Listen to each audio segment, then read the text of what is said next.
Okay, whenever you are, good to see you. Good evening. I'd like to call this operations work group meeting dated March 10th, 2025 to order. To understand it, we have some public speakers here in person with us tonight. Let's see if you'd like to take. Have 11 person public speakers. The first one is Jen Straight. We'd like to come up to this table and you'll have your 3 minutes. Okay. My name is Jen Straight. I'm here tonight representing over 200 Bell Phillips Memorial High School families, students, alumni, and Madison taxpayers who signed a shared letter in support of Bell Phillips Memorial Music in the past 48 hours. The letter and the link to the spreadsheet of signees and their valuable comments have been submitted electronically to the board. The more I talk with people connected to Madison schools, the more I hear of teacher and support staff cuts. Though I speak specifically of VPM music, I would like to make it clear that these sentiments apply to all schools and MMS that are planning. Music is an important part of a 21st century well-rounded education. Projected enrollments in music for 25-26 have increased by over 115 students, and proposed FTE is decreasing by 0.2. More students should increase FTE. Residents of Madison voted to pass the 2024 operational referendum, expecting school curricula to be fully funded, not cut. I quote the MMSD website, "Attraction and retention of world-class educators are essential to our students' academic success. You got additional money from the taxpayers, now it's time to walk the talk." Residents of Madison have generously funded new arts wings and performing arts centers. The MMSD website extols the virtues of a well-rounded education. Why are you making cuts to growing curricula and removing opportunities for all students to receive a well-rounded education? VPM students demonstrate the world-class music education they are receiving. Please note the detailed summary of the major accomplishments in our posted comment. And each year, the number of students from diverse cultural, linguistic, and musical backgrounds continues to grow. Some of the effects of decreasing FTE include reduced differentiation of instruction and reduced opportunities for well-rounded education. Performance ensemble class sizes will be greater than the 40 maximum of the Board of Education class size policy. Despite meeting the minimum Board of Education class size standard, many of the 804 students who registered for music will be unable to participate due to class cancellations. This is an equity issue. Everyone needs access to quality music instruction. Families with money will be able to fill in the gaps, but those with less will not. The opportunity gap will grow. Students will be stuck in ensembles that are not differentiated. It's like putting sophomores and seniors together in an English class. In addition, canceled music classes remove healthy outlets for students' creative expression and opportunities for well-rounded education. We are fortunate to have recruited world-class music educators who have built a curriculum so strong that the numbers of students have grown and the quality has improved. We have a beautiful new facility funded by Referendum and community-supported private donors. We need to keep it filled with music students. MMSD needs to stand by its investment and fund music curricula appropriately. Thank you. Thank you. Our next speaker is Dan Kavanaugh. Ladies and gentlemen, thank you for your service. First of all, my name is Dan Kavanaugh. I'm a parent of students at Memorial. We live in West Madison. I am also a national expert on music. I'm the director of school music at UW-Madison. And while I'm here in my personal capacity, I just wanted to make sure that background was on the table. I just want to follow up with what Jen brought to the table here. I'm concerned about my students. We just moved to Madison a year and a half ago. And I'm concerned about my kids not having the same access to musical education that they had in Texas. It's concerning to me. I think the equity piece is exceptionally important. We all know one of the things we're all working on in the state is to ensure that every resident of the state has access to education of all stripes and types. We are one of the biggest preparers of music educators at UW-Madison. And it's hard for us to see when we're, well, let me say this as a parent, it's hard for me to see our surrounding cities investing in their music and arts programs in the way that they are, us cutting here or the potential of cutting here in Madison. Again, to have an increased numbers of students that are wanting to participate, especially knowing the correlations that there are between achievement and participation in the arts is really concerning to me and my wife. And so I just hope you will consider that as you're trying to figure out the hard decisions about where to put resources for funding teachers. Thank you very much.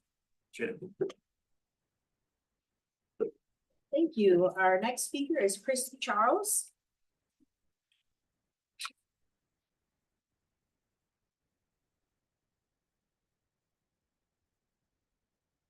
Everybody, I have plenty of colleagues who are going to give you some very good analysis of the numbers. So I'm going to come at you from a feelings perspective. I have the privilege of not only being a teacher and a taxpayer, but also a parent in our district. So I'm going to tell you how I felt for all three of these, from all three of these perspectives, as we've gone through this process. First, as a teacher, getting this, the meeting and finding out that we were indeed going to be getting cuts at our school, and really not knowing, will I be working at this place that I want to work next year?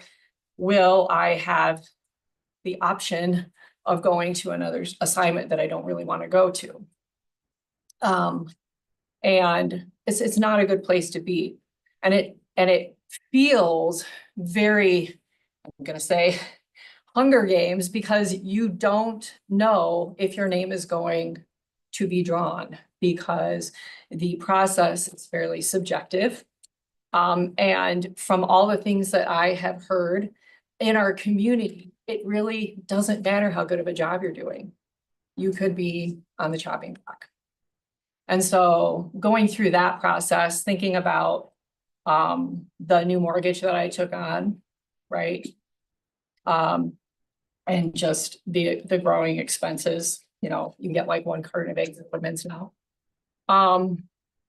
It's very stressful, you know, and then we had to wait a week to find out, you know, is it going to be me?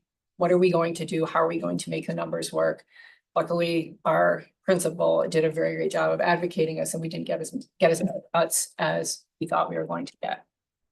That is a very frightening place to be. The next perspective is just as a taxpayer who not only voted for the operations referendum, but encouraged others to do so. When we say that if we do not pass this referendum, there will be cuts, and then we pass the referendum, and then there are still cuts, just a common sense logic approach would say, this is a huge violation of public trust. You know, we're all, taxes are already really high here. Why would we believe in what you guys are saying to us? And, you know, again, walk the talk, right? So if we blow it and we don't do the allocation that we say we're going to do, people pass us and we won't pass referendums. And I know I have like 5 seconds left, but if you give me just a minute to talk about being a parent. Can I do that? Sure. Okay. My child is in the East High Orchestra, the freshman. I'm super excited about that. I was so excited when I came home from the February 26th concert, because I was like, these kids do such beautiful things. I can't tell you, like, I was totally jazzed when I got home. And like elation, heart-opening inspiration, right? Only to then the next day find out that that our orchestra teacher was asked or going to have her salary cut by 20%. They magically found the numbers, but like for me, the feelings were first disbelief, shock, and honestly rage that lasted really up until even now, because this is an excellent program. Why do we have, again, music? Why are we cutting excellent programs? Right? We can't do that. So I guess my last request would be for the people who are making these decisions, go to the schools, go to the concerts, go see what our kids are turning out, which we can only do with talented staff. If every year a talented staff member is told that their salary and position may be cut, they are going to find somewhere else to be, and they're going to find people who will gladly take them. Okay, so that is my request. Go see what awesome things are happening. When we're talking about class sizes and cuts and whatnot. Okay, thank you. Thank you. Our next speaker is Michael Jones.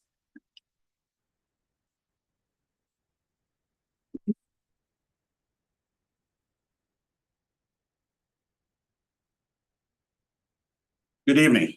Last year, I told anyone who would listen that we needed to invest in our people and our infrastructure to tackle the challenges both current and decades from now. I looked at people to their faces and said, if we can pass these referendums, not only would we not have to make cuts, we'd actually be able to give people what they need, not only to survive, but to thrive. I stood outside the farmer's market, I knocked on doors, I delivered signs across Dane County. I even took heat from my own people in my own union when I argued to use our own dues dollars to help fund the campaign when the Madison Public Schools Foundation asked for union money. I raised my own property taxes for this to happen. But more importantly, I gave people my word that they would be okay if they put their faith in this superintendent and this board, as I had. So as my colleagues and community are feeling like they just got a bait and switch, I need to personally take responsibility and apologize to my union colleagues, my friends, and our kids.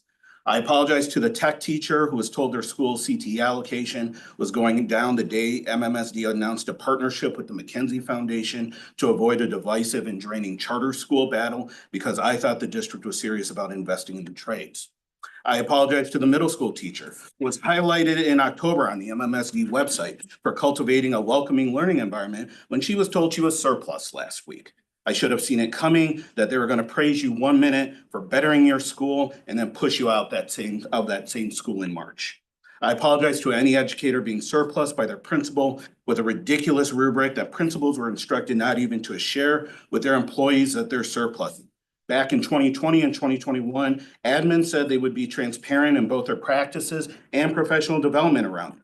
I've honestly spent the last 3 years not focusing on surplus because more people were leaving education and the district altogether, so the issue was moot. But not only are admin barely given any guidance, they're told a lie that MTI supports this messed up process. Like we didn't warn you 5 years ago that giving up more top-down power to administrators is not an equity move, especially for staff of color who are routinely drummed out of their school by administrators in charge of enforcing cultural competence with no clear reflection or evaluation of their own biases. I apologize to anyone in a school being cut because I've been saying that MMSD leadership is serious about keeping cuts away from schools. And there is still no public communication about restructuring central office, staffing, or administration except announcing more six-figure consultants and more positions. Implicitly, I should have known better than to trust a district that spent the equivalent of multiple educators' annual salaries on school logos and rebranding that no one asked for, more consultants for the strategic framework, or an ironically named sustainability manager. I apologize to any employee who holds faith in a human resources department that seems more interested in investigating them for months on end instead of answering their emails for the first time or, take the correct amount from our paychecks so we're not screwed by the IRS. And I apologize to any person to trust a district that cannot respond to emails, even when they get one from the same worker or workers for almost every day for the last 4 months. And you know exactly who I'm talking about. I share this publicly, not just to question your decision-making, but my own. Because I trusted you to do the right thing by people the first time without public fanfare. And I sincerely apologize to my membership and my neighbors for trusting district leaders to do the right thing the first time when given a chance. That's my leadership error. But rest assured, I will do what I can to make sure the next union president does not repeat my mistakes.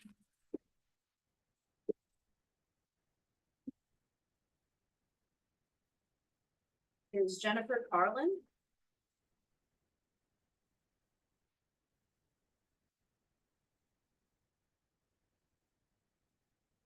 My name is Jen Carlin. I'm finishing my 16th year as a chemistry teacher at West High School. I also serve as the science department chair at West. I'm here tonight to share with you the very real impacts cuts in allocation will have on staff and students next year and the years to come. West High School is the largest high school in MMSD with more than 2,200 students enrolled. It is also important to realize that spring enrollment projections are historically low in comparison to our reality in the fall. We absorb many students currently in K through 8 private schools. Our building principal is confident when he says that our enrollment is actually increasing for next year, despite the numbers central office is claiming. I learned from my building principal that West will be cut 6.451 FTE for next year, which is more than half of the amount of FTE that's going to be presented to the board tonight. Whether or not that number is accurate is yet to be seen. This enormous cut in allocation at your largest high school will have real and lasting impacts on staff and thousands of students for years to come. For those of us who have been around for a while, we know that when you lose allocation, it is a huge battle to get it back, even when reason and logic demand it. My department, the science department, is losing 1.0 FTE, which means we'll have one less 9th grade biology teacher teaching in our department next year. This means 9th grade biology classes may be at sizes beyond the district recommendation for 9th grade, which we all know is a precious and important year for students. Beyond the science department, PE was cut 0.8 FTE. This means PE and health classes at West High School will be running at more than 36 students per section. That department will no longer be able to offer courses that teach students how to swim and offer them opportunities to become a lifeguard. Social studies is down 0.6 FTE, which means most of their classes will run at over 30 students, while some of their AP offerings will run at nearly 40 students. The math department will no longer be able to offer Introduction to Computer Science, a course intended to be an accessible exposure to programming skills. The English department is expecting record class size numbers. Special education is down 0.5 FTE, which feels dystopian to me. Imagine having to reduce allocation in a department that serves our most exceptional and high needs students. I've seen over the last week that central office staff are claiming that these numbers aren't final. They aren't real yet, but they're very real to those of us who actually work in schools in this district. People have been told already that they don't have a job at their current school for next year. As a department chair, I'm actively working on building a teaching schedule that next year that demands me to do more with less. We are always trying to do more and better to serve our students.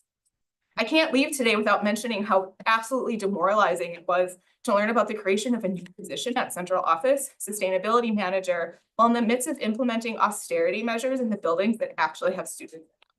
Who actually makes schools run? School-based staff make schools run. Allow us to run our schools effectively by giving us appropriate staffing to do so. Thank you.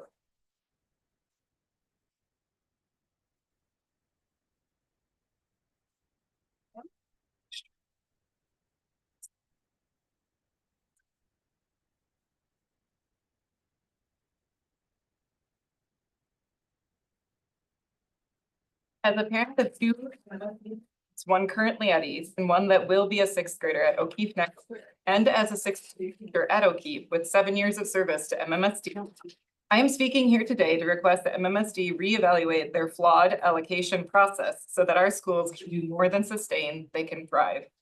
Due to enrollment projections for next year, O'Keefe is going to lose 3.0 FTE, which will cause the loss of 1 core 6th grade teacher, 2 SEAs, 2 sections of gym, 2 sections of art, 2 sections of makerspace, 1 section of orchestra, 0.5 special ed teacher, and 0.1 miscellaneous teacher, which I believe is the math interventionist portion. East is losing 7.4 FTE, which will cause, I believe, the loss of 1 English teacher, 1 math teacher. Could she start over? I couldn't hear half of it. Because is there a possibility, Chair, that she could start over because I could not hear half? If you don't mind starting over, you can start over. Is that on my side? Should I speak louder or? Is not. No. Oh, okay. All right. As a parent of 2 MMSD students, 1 currently at East and 1 that will be a 6th grader at O'Keefe next year, and as a 6th grade teacher at O'Keefe with 7 years of service to MMSD, I'm speaking here today to request MMSD reevaluate their flawed allocation process so that our schools can do more than sustain, they can thrive. Due to enrollment projections for next year, O'Keefe is going to lose 3.0 FTE, which will cause the loss of 1 core 6th grade teacher, 2 SEAs, 2 sections of gym, 2 sections of art, 2 sections of makerspace, 1 section of orchestra, 0.5 special ed teacher, and 0.1 miscellaneous probable math interventionist position.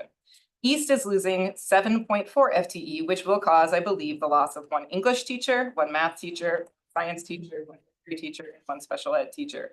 These allocation shifts were determined using an enrollment projection process that is admitted by those that use it to be, quote, archaic and consistently underestimates student numbers.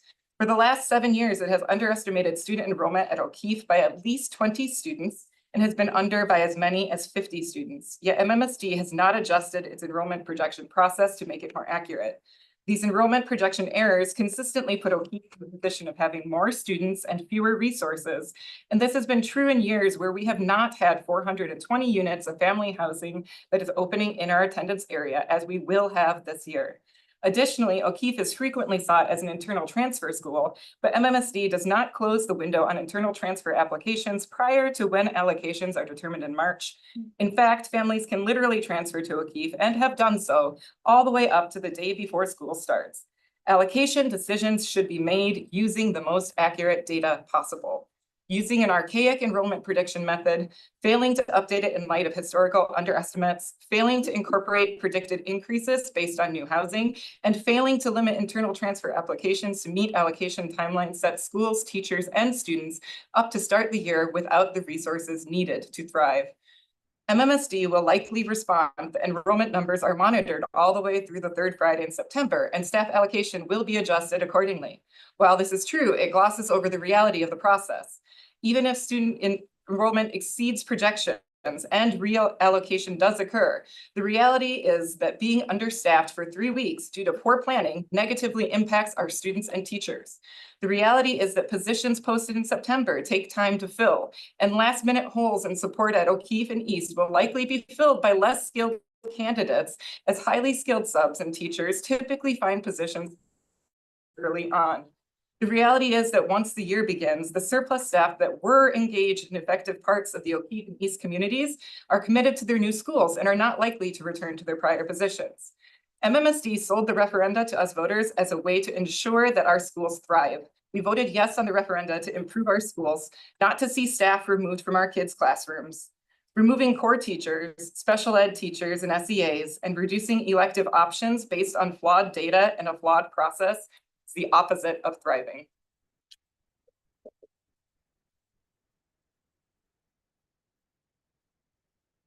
So long.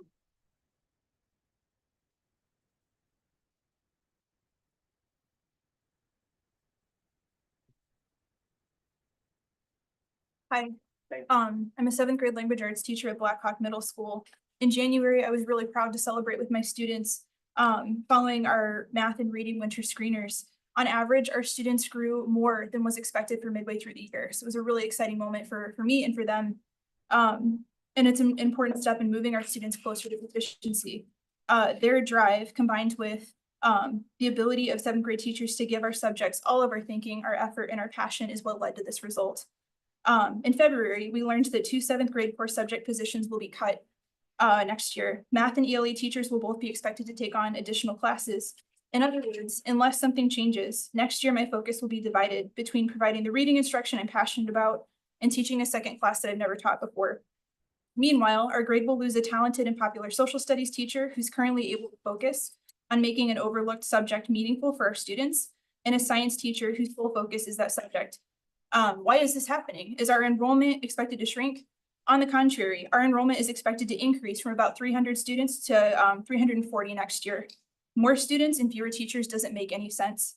My students deserve smaller class sizes. They deserve a greater variety of caring adults at school, not less. They deserve teachers who can immerse themselves in their areas of expertise to provide excellent instruction. They deserve stability and familiar faces in their schools year to year. What they don't deserve is an austerity staffing model, especially in a district where, as so many people have already said, we just passed a giant referendum. And I say that also as a voter and a taxpayer in this community who similarly feels kind of silly now for suggesting to my friends and neighbors that this was the right thing to do. Blackhawk and all MMSD schools deserve a lot better than what we're getting this spring.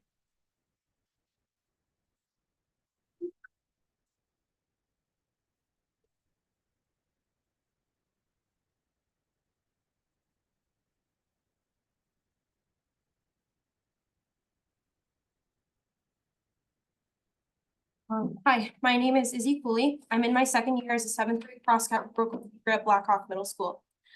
Today, I'm here to discuss some of the proposed allocations for Blackhawk Middle School 2025 to 2026 school year as we face some rather concerning budget cuts that threaten the future of our students. The district is proposing cuts that will reduce the number of teachers and staff in our schools at a time when the number of students we serve is projected to grow. For Blackhawk, our enrollment in the 2025-2026 school year is projected to be nearly 9% higher than our current student population. Fewer teachers for more students simply does not work. Looking at the current development proposal listed on the City of Madison website, I have also noticed that there will be no new home construction in two areas that many of Blackhawk students live in or near. In the Oak Park mobile homes at 3901 Packers Ave, they have plans to create 80 additional homes as of May 30th of 2020. Additionally, the Londonderry Drive apartments are planning to demolish a financial institution on the north side as well, in turn creating 105 new apartment units. With the present developments under planning and construction, we should be preparing for an influx of students, not a reduction. Teachers and staff are the foundation of the educational experience. They shape how our students and their families experience the Madison Metropolitan School District. When we lose teachers and when class sizes grow, it sends the message that our district is not invested in its students and that our community's needs are secondary. It is particularly troubling that these cuts come on the heels of a $100 million operational referendum passed by the voters in our district, including myself and my friends who are encouraged to do so. That referendum was passed by voters who trusted that the funds would go toward improving the quality of education, not toward increasing class sizes and reducing the support of our students needed to succeed. If we fail to protect the teachers and staff who are the heart of our schools, we seriously risk alienating the very people who have shown their support for the district and undermining future efforts to secure that support. I urge the board to reconsider these proposed allocation cuts and prioritize the needs of our students and community. If we are to honor the trust that they placed in us and preparing our students for a successful future, we must focus on investing in the people who are directly shaping their lives. Thank you. Next is William McNeil Els.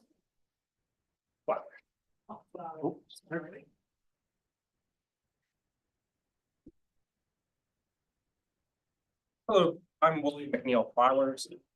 I don't think it's new information that teaching is a difficult job, and I don't think will come as a surprise to anybody that there's a shortage of teachers, but also a shortage of people going into education more broadly. The career is intimidating. The burdens, the hurdles that keep people from going into education are varied. Part of them is pay, part of them is not necessarily feeling like they're capable of doing the job, the amount of workload that it takes. But the few things that do attract people to education still are things like stability, longevity, the ability to make one-on-one connections with students. With class sizes increasing and a cut in staff, these classrooms are going to get larger.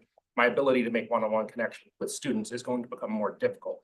And we're going to have a lot of people who, as much as MMSD tries to support new teachers, new staff, it's an intimidating first situation to come into a classroom of 35, 40 plus students and try to do anything. Classroom management is one of the most difficult things for new teachers to be able to do. And it's hard to work on your curriculum, work on those one-on-one connections if you're just trying to keep your classroom in order. I think that the cuts to allocation aren't going to negatively impact students that we have today, but we're also going to see detrimental impact on the amount of people applying for MMSD. If they see that these class sizes are this large, we're going to be pushing people out of our district when we're in desperate need of more people coming in. Not only are you intimidating new teachers from being able to move into classrooms, but you're also making it very unlikely that people who are first, second, up to fifth year teachers who are just getting into this are meeting with exceptionally difficult classrooms without the support from other teachers that are no longer in their departments. So I worry that this isn't just setting our next couple of classes up for failure, but we're also going to be entering a time where our class sizes, whether they stay the same or increase, are going to be met with not enough teachers to actually. Thank you. Next is Sylvia Gomez de Serrano.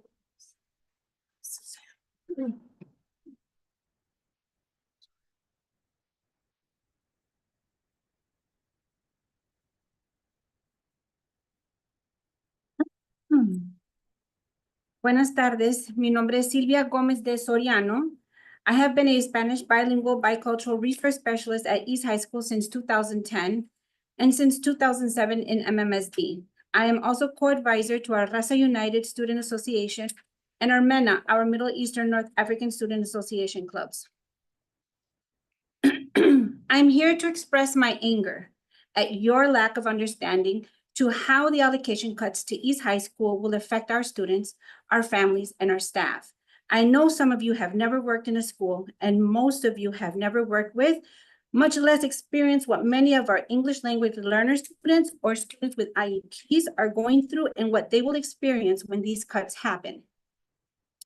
Last year, you estimated lower enrollment, but at the beginning of this year, we had almost twice as many enrollments, if not more, from immigrant families compared to other years. Now you are saying the same, and I do not believe you understand that many people will be flowing to states that are less immigrant or anti-immigrant, such as Wisconsin, especially due to the new country's administration. For the past 5 years, I have seen these numbers rise despite MMSD's projections. I have seen and still am very stressed and overworked, even after finally hiring another full-time BRS at the beginning of the semester with all the student and family bilingual needs and supports. I take attendance calls, email teachers about parents, student concerns, translate school communication, nurse, social worker, and admin phone calls and conferences, not to mention students that need to hold space with someone that identifies as themselves, and this is just myself. Our other BRS is predominantly doing class support, which was much needed in not only core classes, but in elective classes that our students should have had access to long ago. But due to lack of teachers and bilingual supports, it was not possible until now. At the beginning of this school year, our sheltered algebra math class had split due to reaching almost 30 with only one teacher. And due to the different levels of language needs and different languages, this had to happen so that students could get the recommended and much needed time per student. However, even though this was done, this created for the teacher to have an overload, meaning less planning time and more students to have to support. Even though this class was split, many of our EL students have grown as more immigrant students enrolled at East throughout this year and are again back up to over 20 in most classes.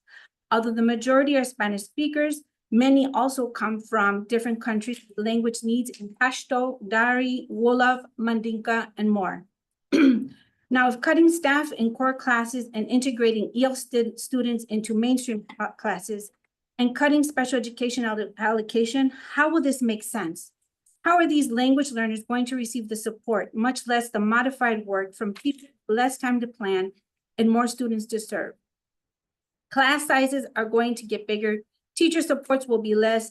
Strain on SEAs and BRSs will be even higher. No time to modify instruction. Added PD will be needed for learning how to teach and modify work. And quality of support will be below DPI standards. And this is not just for EL students, but for all students, and especially for our students with IEPs. How are we supposed to close the achievement gap with allocation cuts? My demand is that you not only restore the allocations so that students for not only EL and students with IEPs, but all students get the supports and class sizes recommended for a better learning environment, but also talk to students, staff, and families for what they need, not what your analysts say or what MMSD recommends, because obviously someone's not listening to or understands what staff needs, what our kids need, or what our families need to thrive and be successful.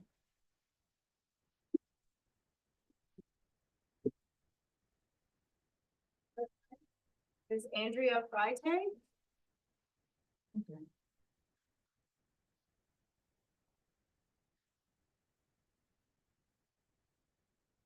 Okay. I'm speaking to express serious concerns about the current staff rubric evaluation process. Its role in surplusing and cutting teacher positions and the continued deep cuts to high school staffing, despite the promises made during the recent operational and facilities referendums. First, I want to address the lack of transparency in staff evaluations used for surplusing. Evaluating teachers using a rubric that is not shared, explained, or accompanied by district-supported training is unprofessional and undermines the integrity of the process. If teachers were to grade students using a hidden rubric without providing clear expectations, scaffolding instruction, or offering opportunities for improvement, there would be an outrage. Yet this flawed approach is being used to evaluate educators to evaluate me, leading to unexpected job reductions without any chance for professional growth or fair assessment. Beyond the evaluation process, I am particularly frustrated.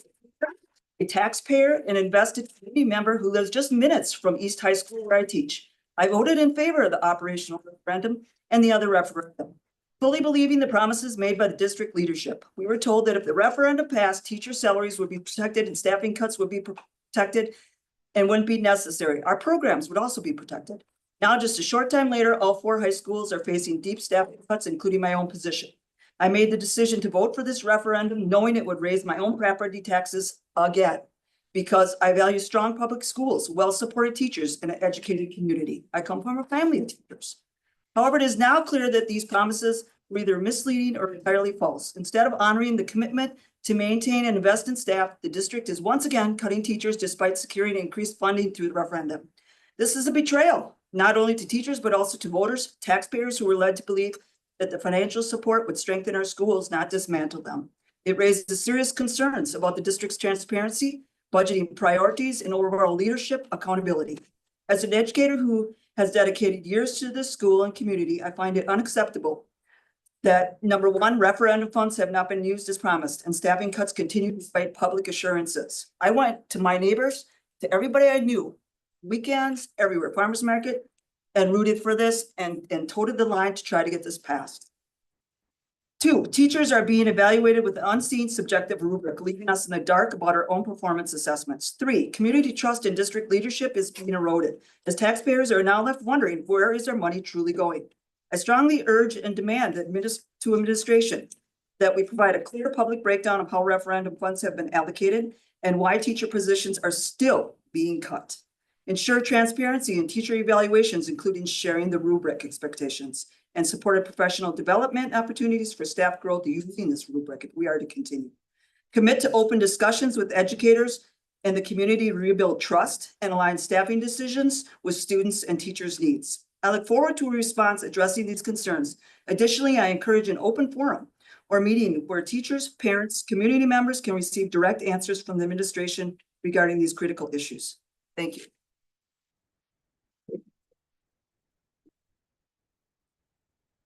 I didn't get to sign the thing, but can I go?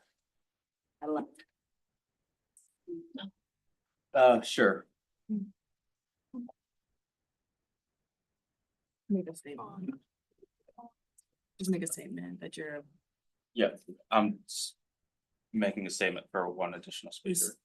Suspending the rules. Can I make a request Sure. that the speaker fills out the same form everybody else does after speaking? Absolutely. Thank you.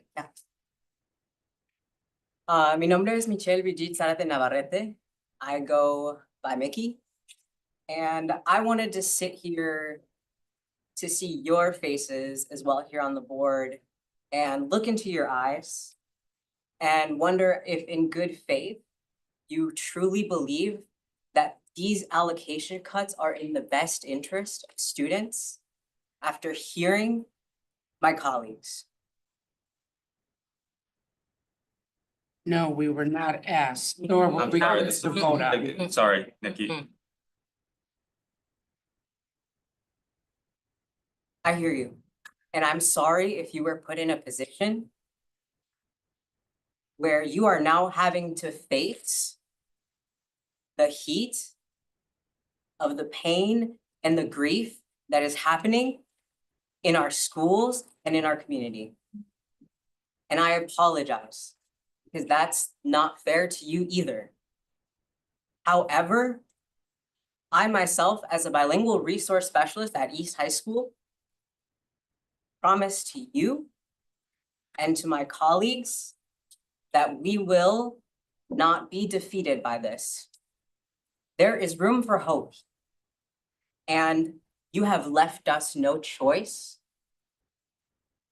but to organize and to collaborate.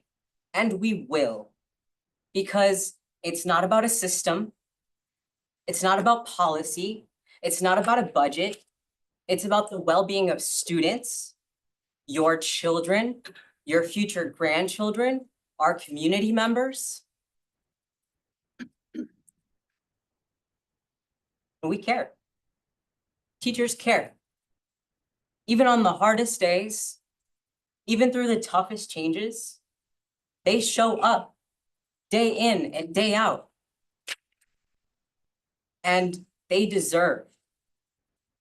Teachers are worthy of our collective efforts and collective support. And if the board won't support the teachers, if the community won't support the teachers, my measly little self, an immigrant from Mexico, who had to take 6 English classes in high school to learn to speak English well enough in a way where I can articulate myself in a way that you can respectively understand me. I'm a bilingual resource specialist because I know how difficult it is. And if I wouldn't have had one-on-one connection, one-on-one time with the incredible teachers in my classrooms at DeForest, I wouldn't be able to speak in front of you right now in a way where I feel confident enough to articulate the care that I have for my community despite our differences. Thank you.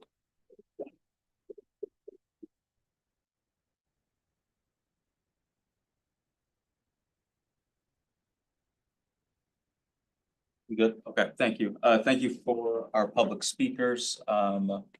If, when you are on your way out, there is food available that is being put forth by our food department to try out some of the new school lunches. But having said that, moving forward on the agenda, I move to approve the minutes from the operations work group Second. meeting dated February 10th, 2025.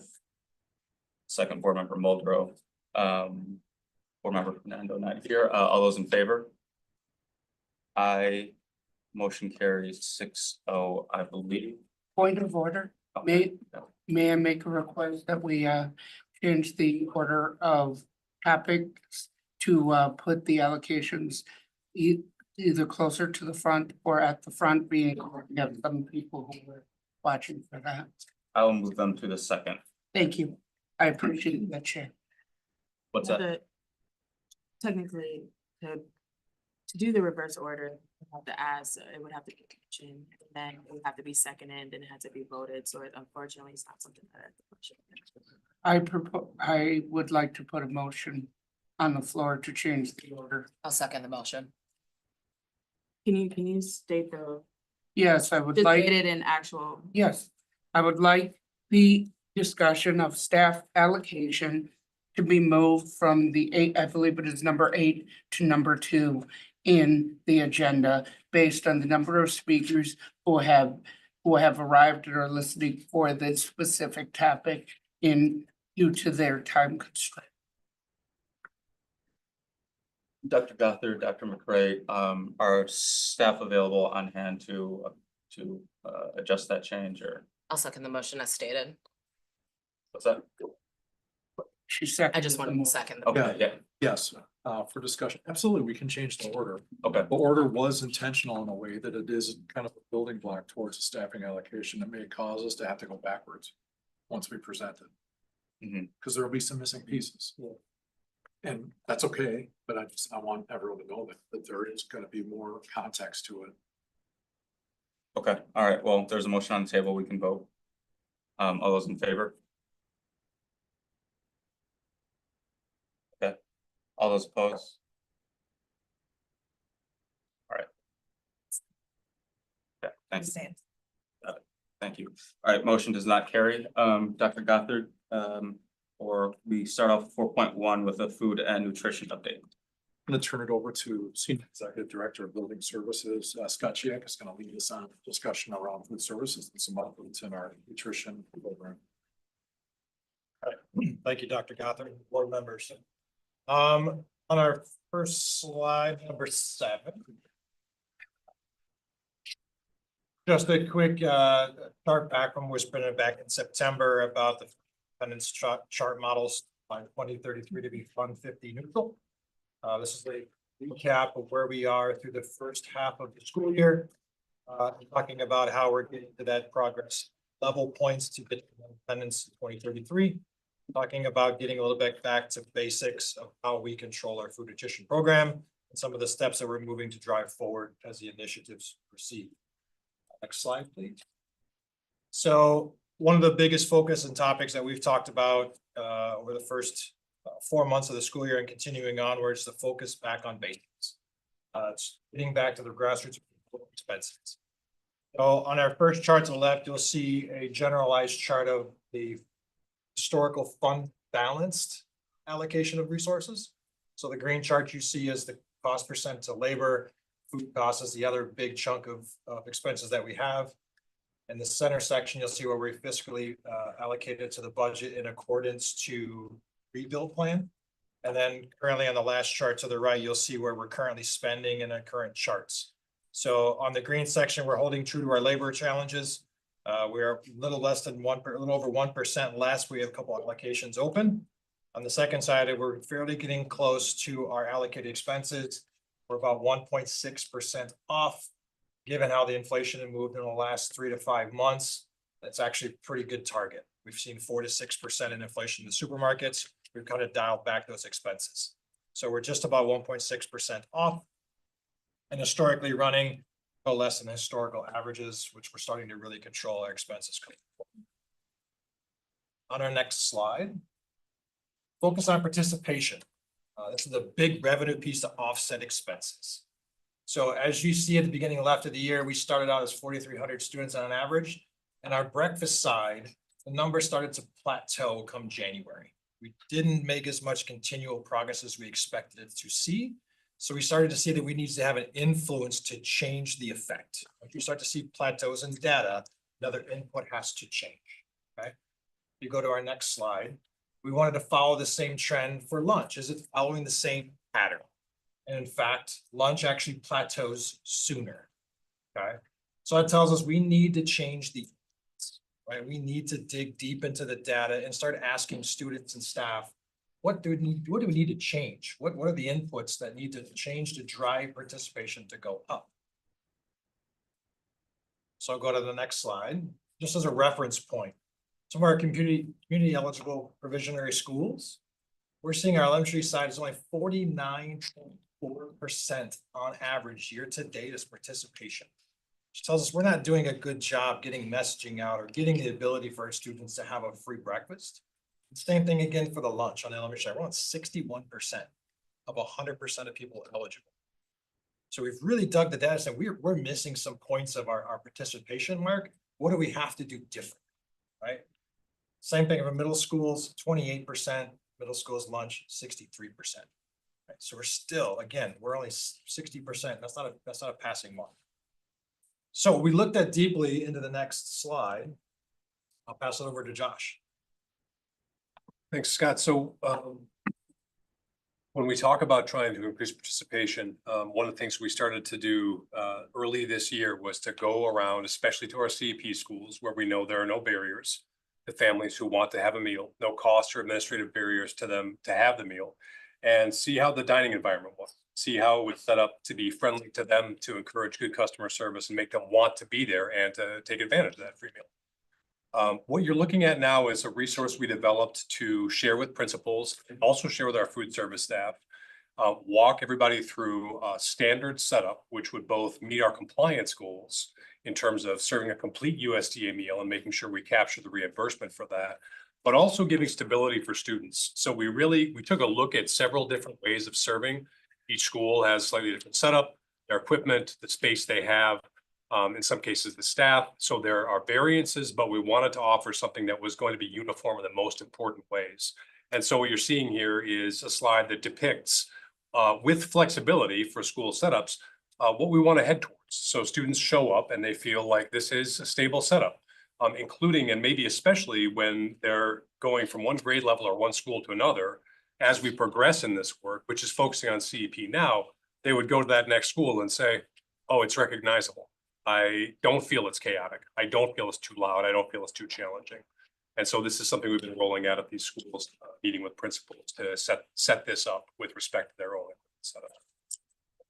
And one of the challenges I worked with our food nutrition is I, as a child, moved schools quite a bit. I understood that relationship of eating as a home, as a family. And as we walked into some of our schools, it was a bit chaotic. It was loud. There were some children not having time to eat. Some of the educators kind of know that. It's getting that ability to have a child that feel like they can get some refreshment for the day or nourishment and restart for the afternoon. So we really aligned our systems. We're a handful of schools away from full implementation for this whole program and looking to see how we drive it forward. So the schools that we have done this with, we're seeing a few points up in participation. And now we've got a good stable program to work and to go to the administrators of the staff and say, see, it's quieter. We're getting more influence. We're getting students engaged. Help us promote. Help us drive participation. Help us get the message out that they have multiple choices. They have a place for stability and how to learn to grow themselves as students. So we've worked with a few schools already, and we're doing a full public push on this for all of our schools this week as we start to develop that sense of home and community in our lunchroom, right? To give them an opportunity to grow and be as better students. And also forward is once we get these compliance and the flow challenges in our lunchrooms back to what I call neutral, is then going forward, what does the new lunchroom look like? What does the menu look like? And how do we draw more back out? The culturally appropriate meals, better opportunities for better nutrition, better flavor, better profile, and driving even further more opportunities for our students. So as we looked at that set space, we go forward to the next slide, pivoting to innovation. So you may remember this photo is from the New Age Windows scratch cooking pilot we did last spring, and we got a big response. I'm going to tie it into what's in front of you tonight on the plate. We got a big response from students and staff about the way the cooking had changed. But Nuestro Mundo represented a major planning effort. It took months, it took funds, it took supplemental management labor to get it launched. All that felt like it was very worthwhile. However, we need to, at this point, be responding to what the community is asking us for in the food without saying we can do that over and over and over again in 26 schools. We really don't have the wherewithal to do that, but what we do have the wherewithal to do is develop more cooking like those menus featured, serving them within the equipment setups that we do have in those schools. And we really feel like that's going to be a key to the participation drive as well. That's in the numbers. Some of them are here. We're really trying to interpret what people say. Scratch cooking is always a fun discussion to have, and it's a very popular word. We're trying to break it down to what's really behind that. And we really feel like using raw whole ingredients, that's really what we're talking about. That also leaves us a lot of flexibility to respond to what students want. Using raw whole ingredients doesn't shut any of your options out. You can do that and offer comfort food from this region. You can do it and offer comfort food from any country in the world. Once you break it down to those elements, you have a lot more flexibility than buying multiple processed products. And so that's really one of our drives here. Yeah, so what you see is an example in front of the menus here as well. And Josh can go there in a second. This is using our food preparation kitchen in Flam Road, mass scaling, right? Finding the ways to not get it at the school level, but how do we mass scale it enough so it acts like scratch cooking? It gets to the effect and the flavor profile that you're asking for, then changing the approach, give something fresh, give something more raw material, raw based to give them a feel of home. So this is the one of the starting of the piloting program we're working on right now is how do we mass scale this to all of our elementaries, all of our middle schools to give the effect, and also we go back to cost control is to make sure when we're doing such progress that we're meeting and exceeding the cost control limits. Much more advantage to raw materials and finding the balance between utilization of labor and the raw materials. But we know we have the resources now. We have the equipment in our FPC to do these projects. And now it's working through small implementation phases over the next several months to prepare for the next school year so we can start adding it to our menu portfolio. Doing the work now to prepare for the next months. You want to talk about what you're currently serving? That'd be great. Yeah, sure.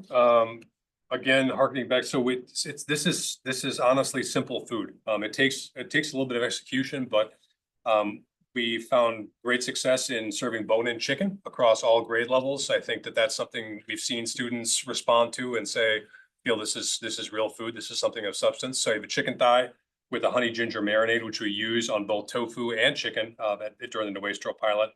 Miso marinated roasted tofu, cilantro lime rice, and a cabbage scallion slaw. So I think the main thing to focus on in all of this is that this is what you have in front of you is a reimbursable meal. It is something that can be done on a cost-effective basis for students.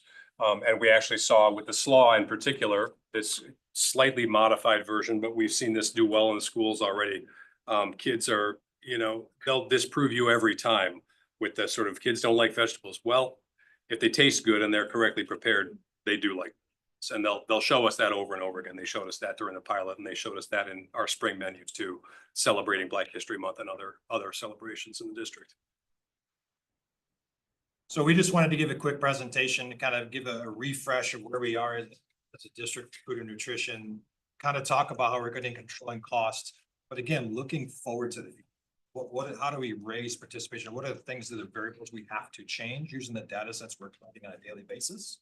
And then continue to modify and adjust the menu to be culture appropriate.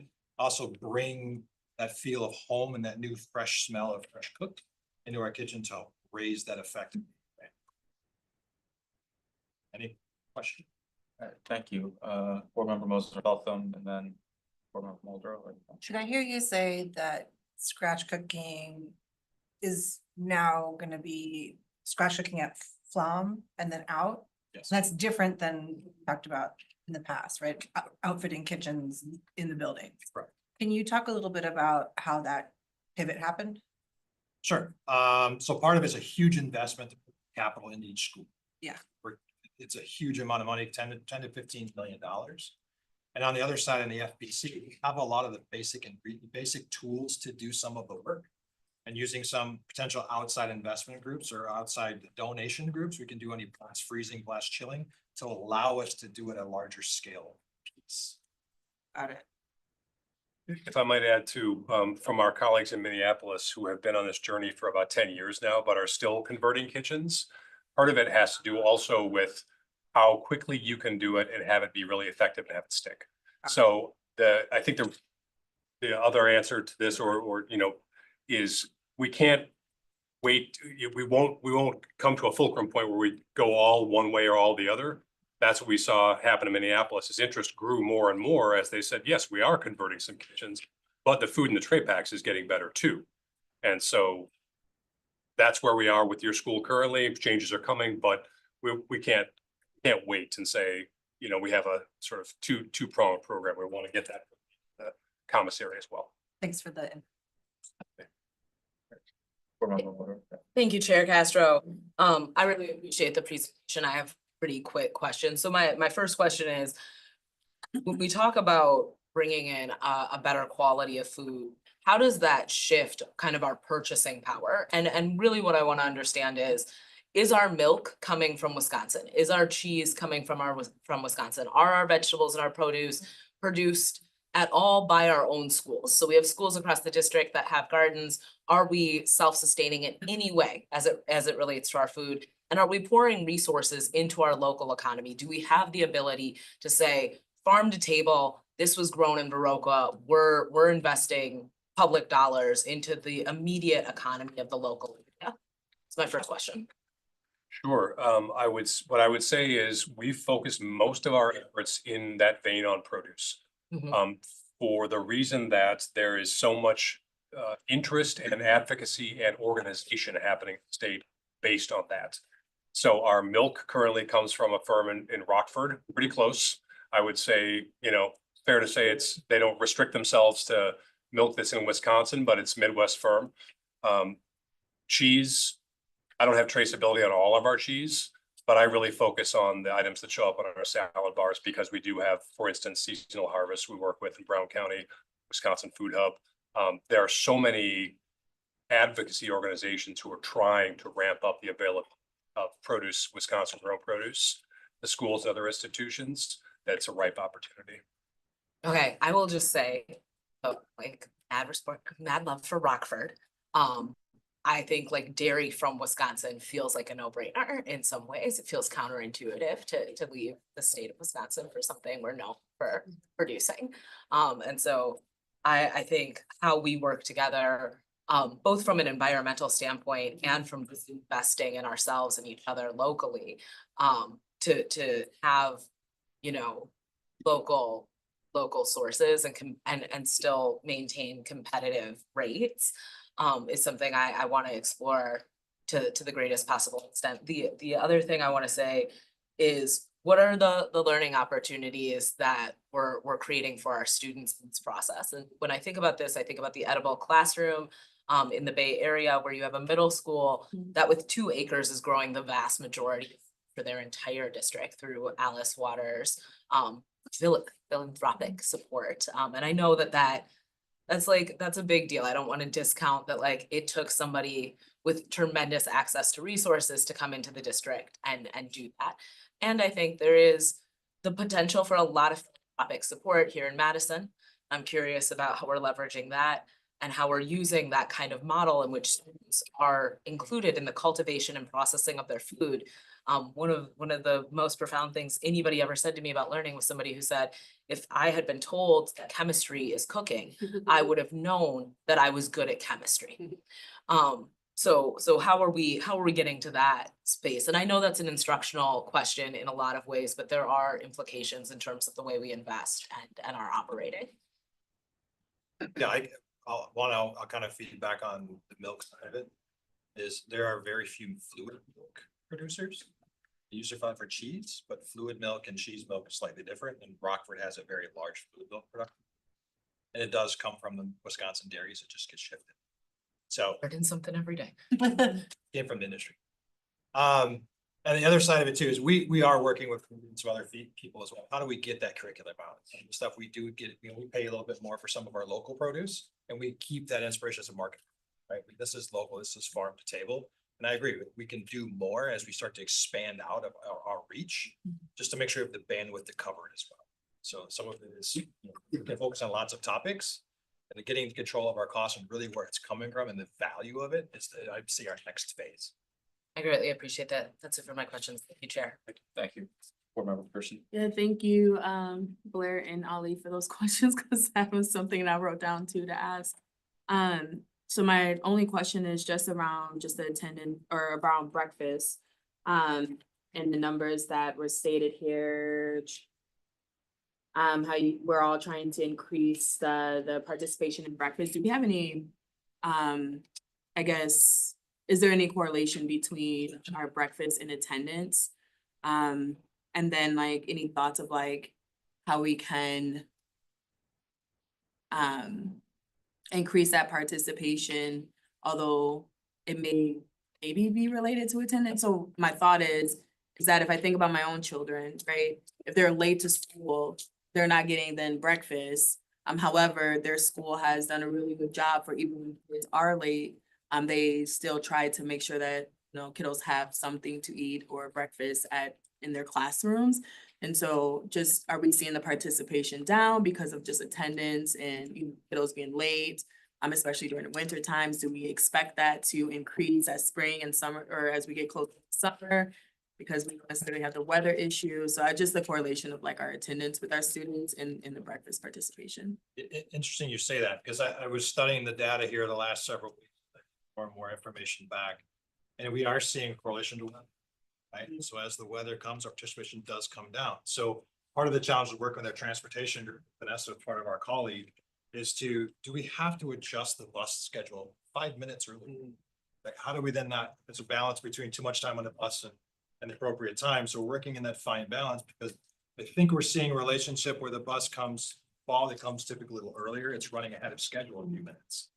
In the wintertime, we all know snow and traffic, everything changes. So now we can see potentially participation drop for that. So how do we accommodate for that as just a general practice? And the second side of it is, how do we get a second chance breakfast? We've talked about all the high schools. How do we get a second chance at it? How do we get those students between passing periods? How do they get that opportunity, right? So we're working on some of the high schools for that. And then also going back, we're doing some piloting program with Leopold as food breakfast in classroom. And how do we make sure we get a second chance to touch those students? Make sure they do have that ability in case something happens in their environment in the morning, they can't make it. Yeah. How do we still get that opportunity? So that's an very active process. Okay, yeah, thank you for that. It was just also wondering, as I'm connecting it to our conversation last week about mental health, and I think students were mentioning even like having something like to eat and things like that, and starting your day out and how that kind of also correlates to that. And then I'm also just thinking, just as another comment of like, you know, if students feel like the breakfast is good enough, like one of my kids loves breakfast, the other kids are like, breakfast sucks. And so if we're like thinking about that too, it's like, how are we ensuring that breakfast is also, I guess, as we're focusing on lunch being more robust, how does that look like with breakfast being more robust in that first meal of the day, and encouraging our students to eat that first meal of the day so that they can have the brain power to withstand most of the day? Yeah. So it's just some thoughts I had, but thank you. That's all I have. Thank you. Or something you good or? I'm just gonna say the tofu and that cabbage salad, really good. Thanks. You're doing a great job with vegetarian, and vegan. I don't have any questions. I'm thrilled at the direction that this is going. Thanks. That's one of our focus points, is to explain vegetarian and vegan offers. Yep. Okay, you stated this is cost-effective option. What would this type of thing cost so that we could scale it, to say a Memorial, to say a different school? Is that calculation, could that be done? When it comes to the high school, it's a little bit different, kind of, they're more self-independent. When Okay, it comes to the elementaries and middle, this is where this program comes in, and we've already looked at diverting dollars from our USDA cyber diversion funds to lower the actual cost. okay, We have the final cost, no, because there's an added labor piece to it. Um, So we're doing the scaling to see what's the labor Okay. offset to be able to manage the program. okay. That's what the pilot. That's what I was curious on. That's my only question, Chair. Thank you. My only question is, so, right now, all the food that's it's centrally cooked at Flam Road. Okay, have we considered down the line having like a second hub on the other side of town to, decrease also, the travel time? Yeah, so one of the things that we've been challenging ourselves with, can we convert some of the high schools to be independent hubs as well? So that's about leaders. And then also with our new schools that are coming online from the referendum, what is the ability for us schools to form some of this work? So it's limited food back and forth. So maybe the hot stuff being done at the schools where it's more uniform to be fresh. The colder stuff that can be transported is much easier. Okay, got it. That makes sense. Thank you.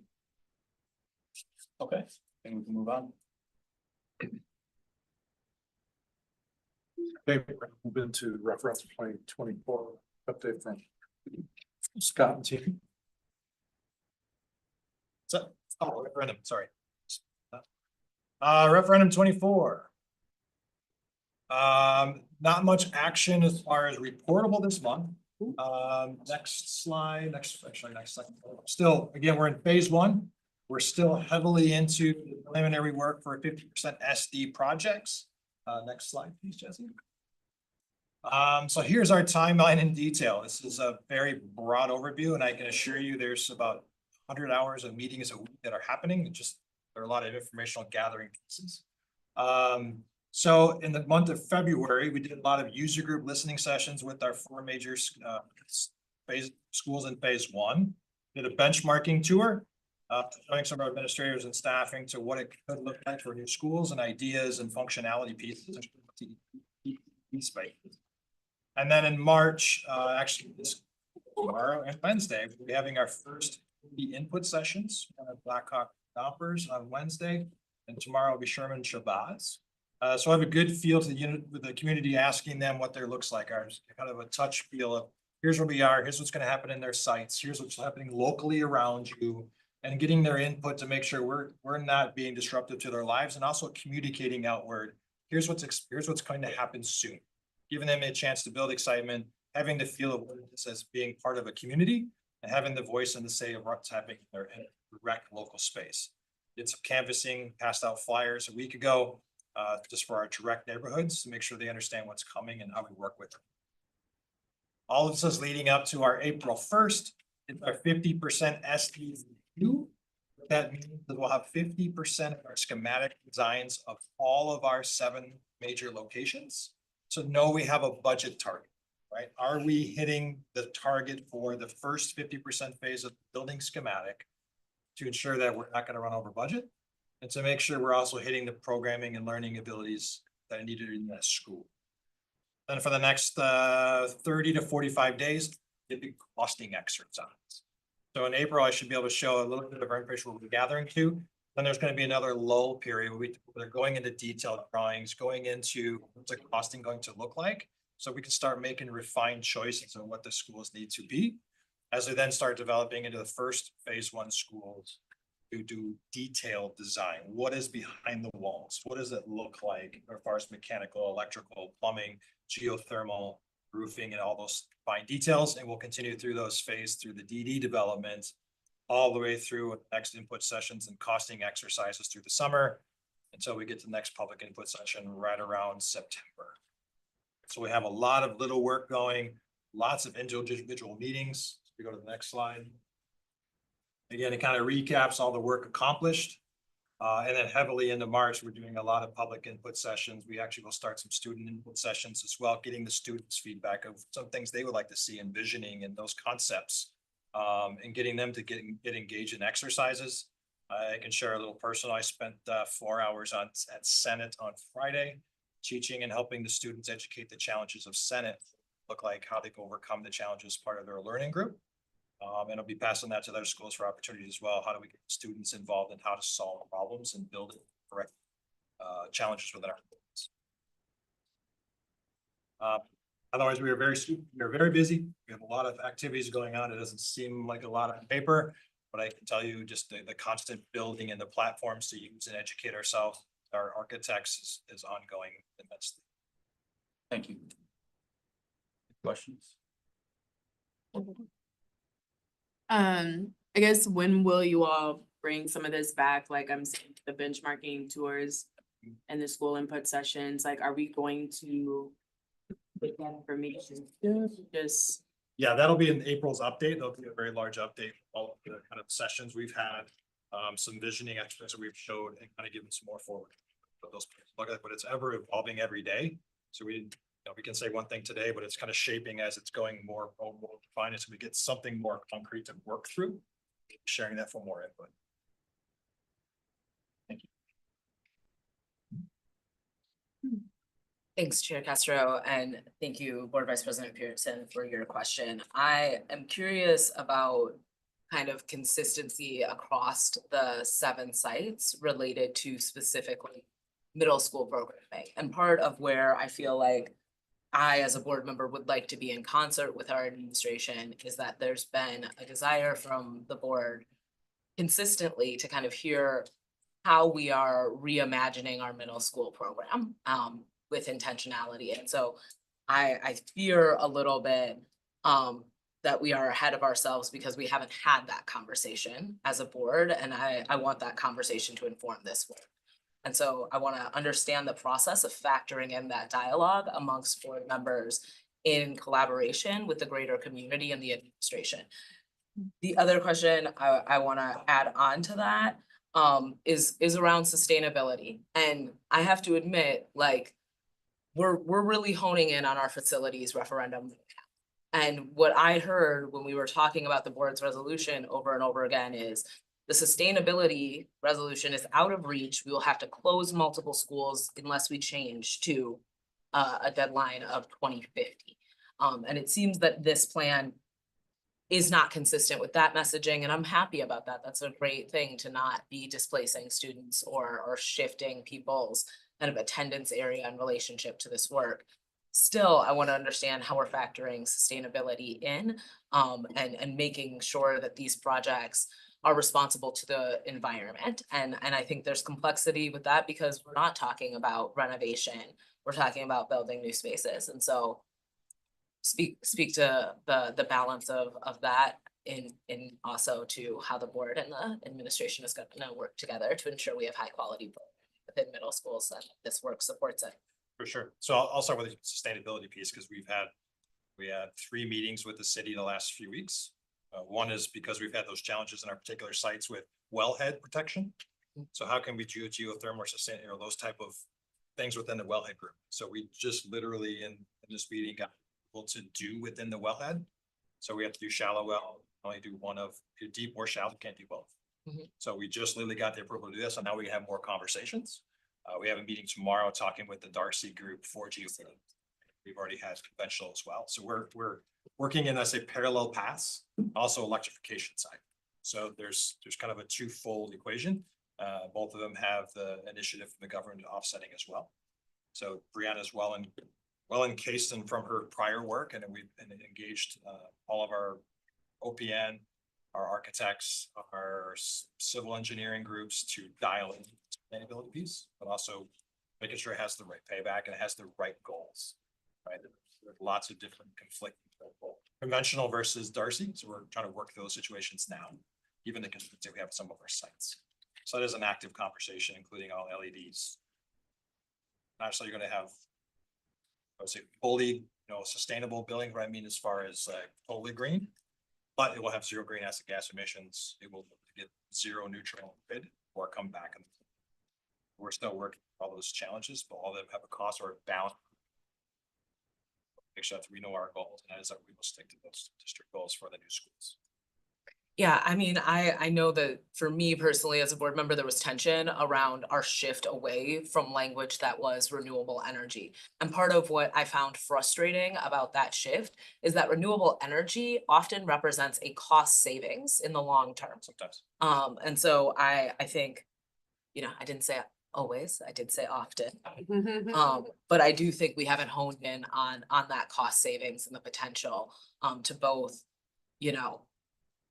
do right by our environment and save our taxpayers resources in multiple ways. And so I'm hoping that that conversation gains clarity. The other thing I want to say is, I think we try to all be in on this together in relationship to sustainability, but I struggled with the execution of our last referendums in terms of its reflection of our commitment to sustainability. And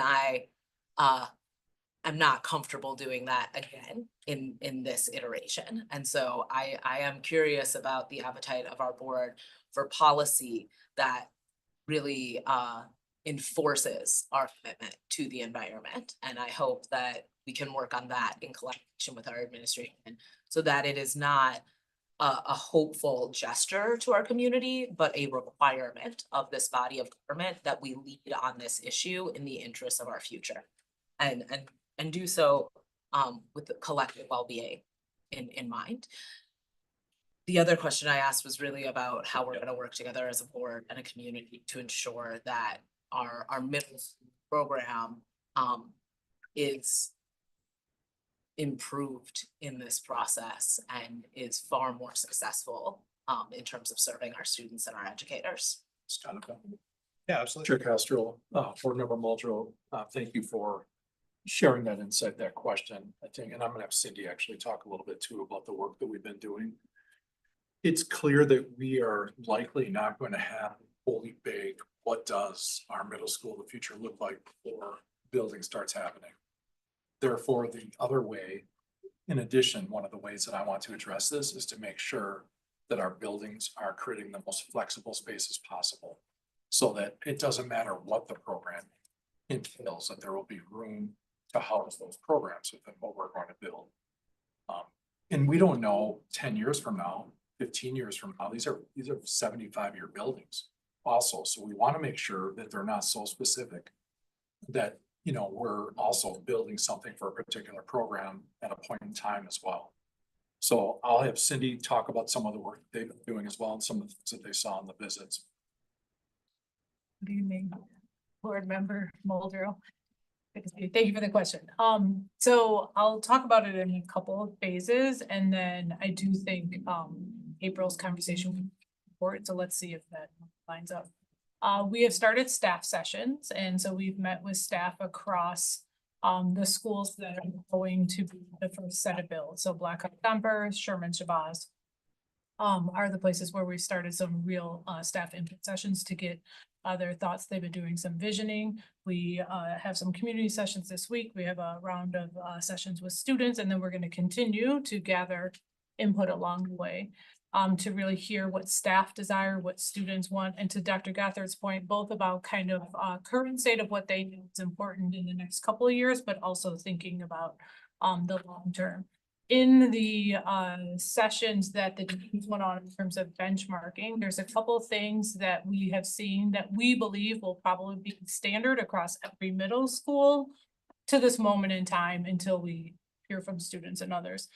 That is a performing arts space, either a cafetorium,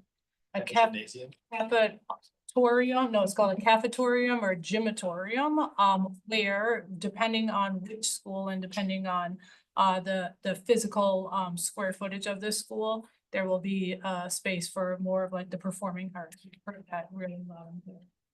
We've heard the need to have flex spaces, meaning outside of our core classroom spaces that allow for the evolvement of whatever 10 years from now is and what we can put into that space. We've heard the need for what we call dirty labs, which is labs that are more of like the CTE tech ed type of lab. And we've heard sterile labs, more of the robotics, technology spaces that again could evolve over time. And then other things as well. So these are just some examples of some of the things that we have heard that people are desiring to have standard across the board. Outside of the physical like infrastructure of the spaces, we've heard a lot about what people want for programming that goes beyond the kind of facilities of the referendum. A lot around project-based learning and really thinking about the flexibility to have more interdisciplinary connections across content areas. So how can we ensure both the physical spaces allow for that interdisciplinary, but also the professional learning that needs to come along with that? That is like where we are to date in some, and what we will do over the next few weeks as we are continuing to hear from the community, compile that. I think what will be helpful is when we come in April, maybe I'll be at the table with you, when we come in April, to let the board hear a little more detail of this is what we have heard so far, and then maybe allow for that two-way dialogue to see if that also meets the needs of where board members are in terms of what they are hearing or what they are desiring. Probably makes the most sense, and some visuals along with it that I think will be really helpful to bring to life. Yeah, I really appreciate that work. And again, I hope that work is being done really thoughtfully in concert with this body of governance. I do think like, I completely agree with what you're saying, right? Like we need agile spaces and we need universal design and we need to be able to anticipate changes. And we also need to make real decisions about whether or not our middle schools are setting up our kids generally to be successful in high school, right? So if I walk in to a calculus classroom, what I've heard from students over and over again was it was decided whether I would be in this room as a junior in high school when I was in 3rd grade, right? And if we're not doing something about that, then we are gatekeeping that opportunity to a very small group of majority white male students. And we are going to have to address the problems that we, talk about at the high school level in middle school and elementary school. And so how we are leveraging this opportunity to really think about the role of our middle schools in promoting the arts and opportunities more generally for our young people really matters. I also think like we're talking about pubescent young people and the very specific needs of that group of students. And so having recently had a middle schooler, I've got a 9th grader right now, I've got a 5th grader right now, I've got somebody going into middle school. I'd like to see us do a better job. I really would. And I think like, yeah, I would really hate to put 3 kids through this district and have the same problem in terms of developmental appropriateness and our approach to learning at that level. By the time my kids are all adults, it's 30 years of parenting, y'all. And so I hope that these conversations manifest in material ways that really want for us to be effective in this area. And I think the only way for us to do that is to work well with our educators and our community, and also to revamp that with a commitment to transparency in partnership with the facilities work we're doing. Thank you all for your answers. Can I just ask one question? Does the space in April, this time, it'll make sense then to share where we've been, kind of the updates, and provide the opportunity for that continued dialogue? I think that is a great launch pad, and I hope that build that conversation in long term. So that we're having the conversation about coding, and we're having the conversation about the performing arts, and we're having the conversation about the very specific needs of, early adolescent young people. Other question? So I just wanted to go off of what member Mulder was talking about. And I'm wondering, bringing in some of the things we've learned from US and intentionally having that be a part of the conversation. There's certain ways that they've been able to be quite successful. Here's some of the things we've learned from. From New Westrom. Got it. Sorry. And so I'd like that to be a part of the conversation around what are the successes that we're seeing in ways that they're unique? And do those lend to any specific facilities recommendations as well? So, yeah, that's all. Thank you. I think we're good. Okay, we are gonna keep moving. We've got a healthcare and benefits for you. Jennifer and Rachel are gonna present information to you tonight. I don't believe there's an action item. No action tonight, correct? There is no action, but we would like to have the board think about the feasibility of any changes to our benefits, especially healthcare in the plan design. Take it over, Jennifer. Thank you. All right. Thank you, Dr. Gothard. Thank you, Chair Castro. I have with me tonight Rachel Carvel and Angela Tucker, part of the HR team. Slide 22, Jesse. This is a little bit of a history of our health insurance programs in 23-24. The projected budget was to have an increase of 3.5% with no plan design changes. And it was the last year of the rate cap with GHC and Dean that ended up not coming to fruition.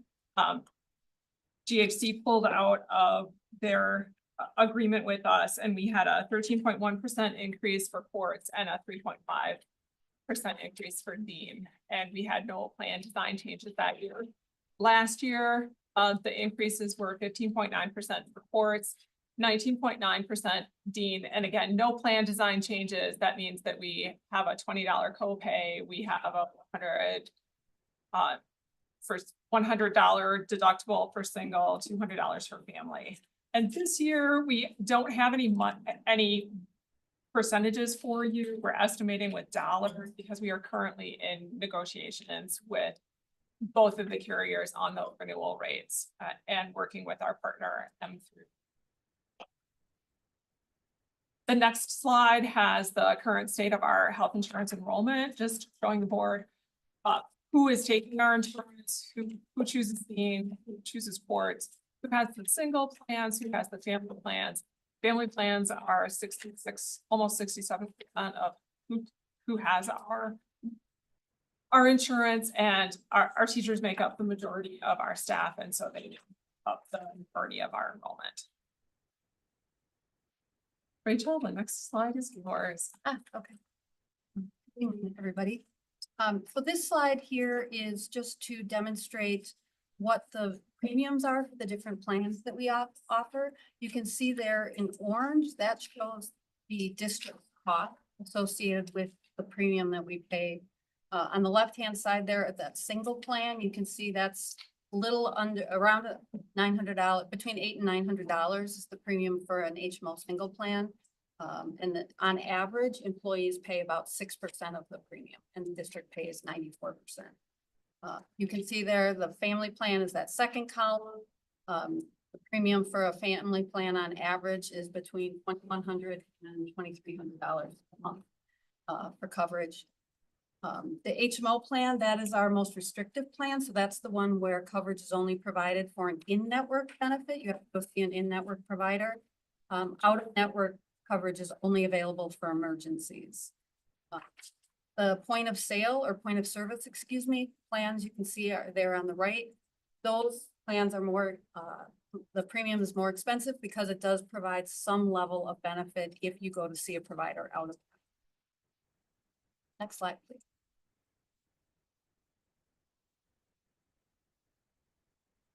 So this slide, what we're attempting to show here is what MMSD claims are relative to the premium that we're paying.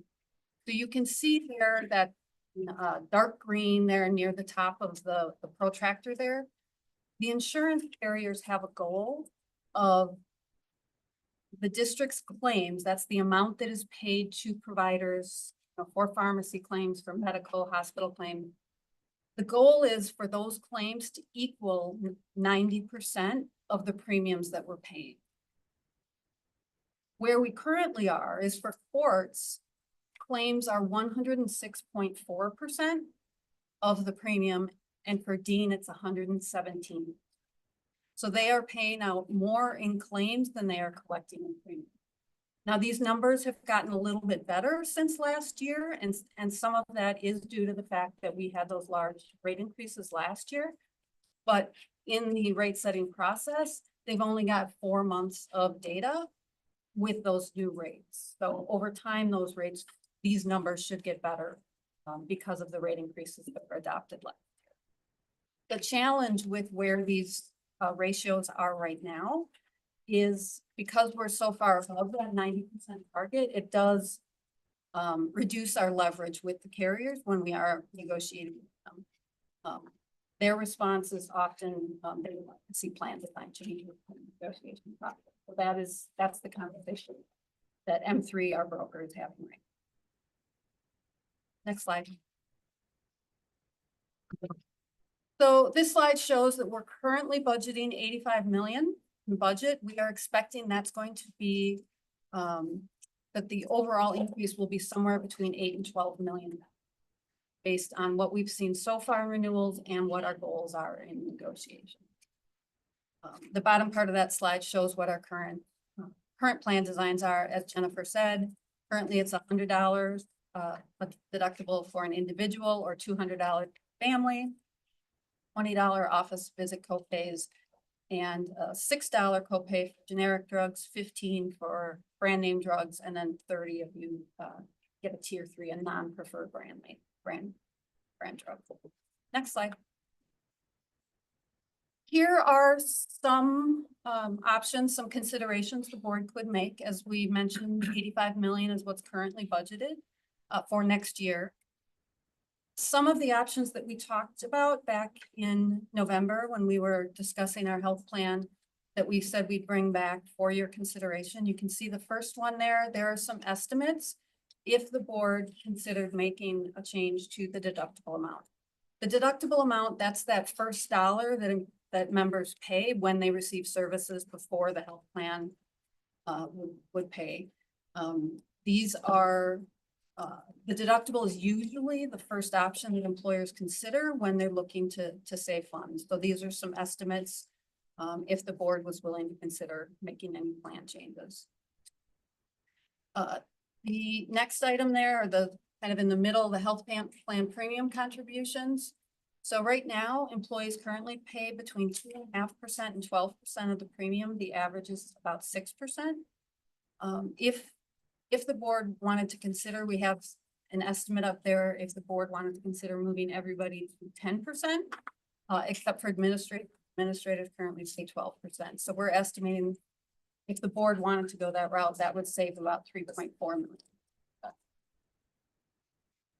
And then the last one is eligibility for benefits. So currently the policy is that employees who work in a 50% position or 19 hours a week, they are eligible for benefits. This option would move that eligibility criteria to 75% or 30 hours a week. If we did that, we estimate that would save $6.5 million.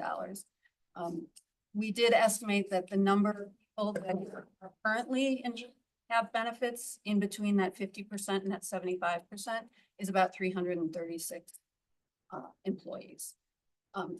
these, especially the last two, well, actually, we looked at all three of these options and compared them to other districts, both here in Dane County and the other large districts.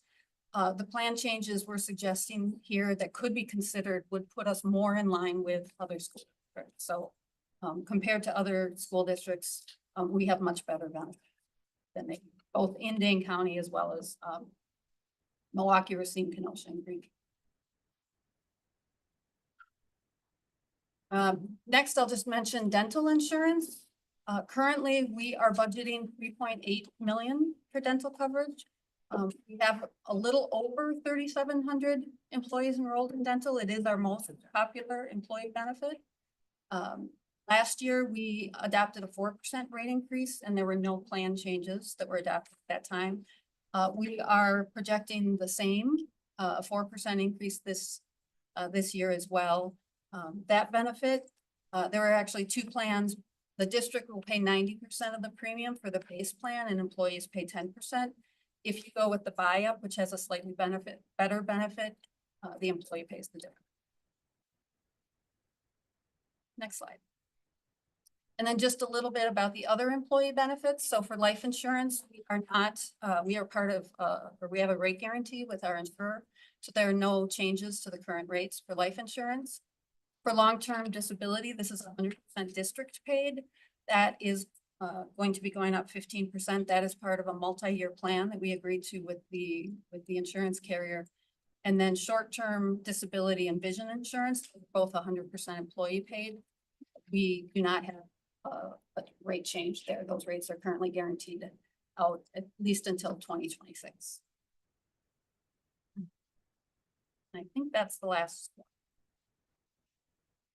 Thank you, Board Member Vandermeulen. Yes, like to argue strongly against plan changes. I think that one, it's inappropriate. Two, our staff give a lot. And frankly, they don't have a lot of faith in us right now. And frankly, if I were them, I wouldn't either. And very simply, what it comes down to is that individuals are made a plan ahead of time with their budget to pay the amount in health insurance. I can understand the third one about increasing the hours. That makes actual sense, and that can be financially worked on. But the first two options of plan design, the people who are going to be affected are going to be every marginalized community that we have. Let me use myself as an example as a disabled employee. Attention deficit, autism, and cerebral palsy don't look real good on an insurance form. Very simply, you do plan design. There are people like me or people with other disabilities that I am going to be at the mercy of an insurance company. I'm just using myself hypothetically. I will be at the mercy of an insurance company determining whether or not I'm allowed to get the care needed to survive.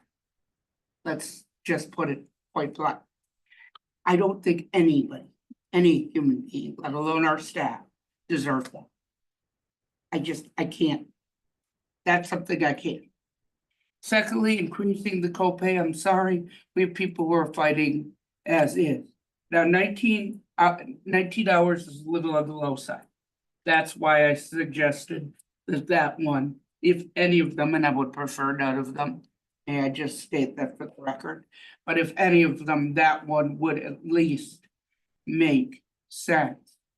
But it can't be with plan design, because anyone with any complex health needs, especially with what's going on federally, will not be able to survive.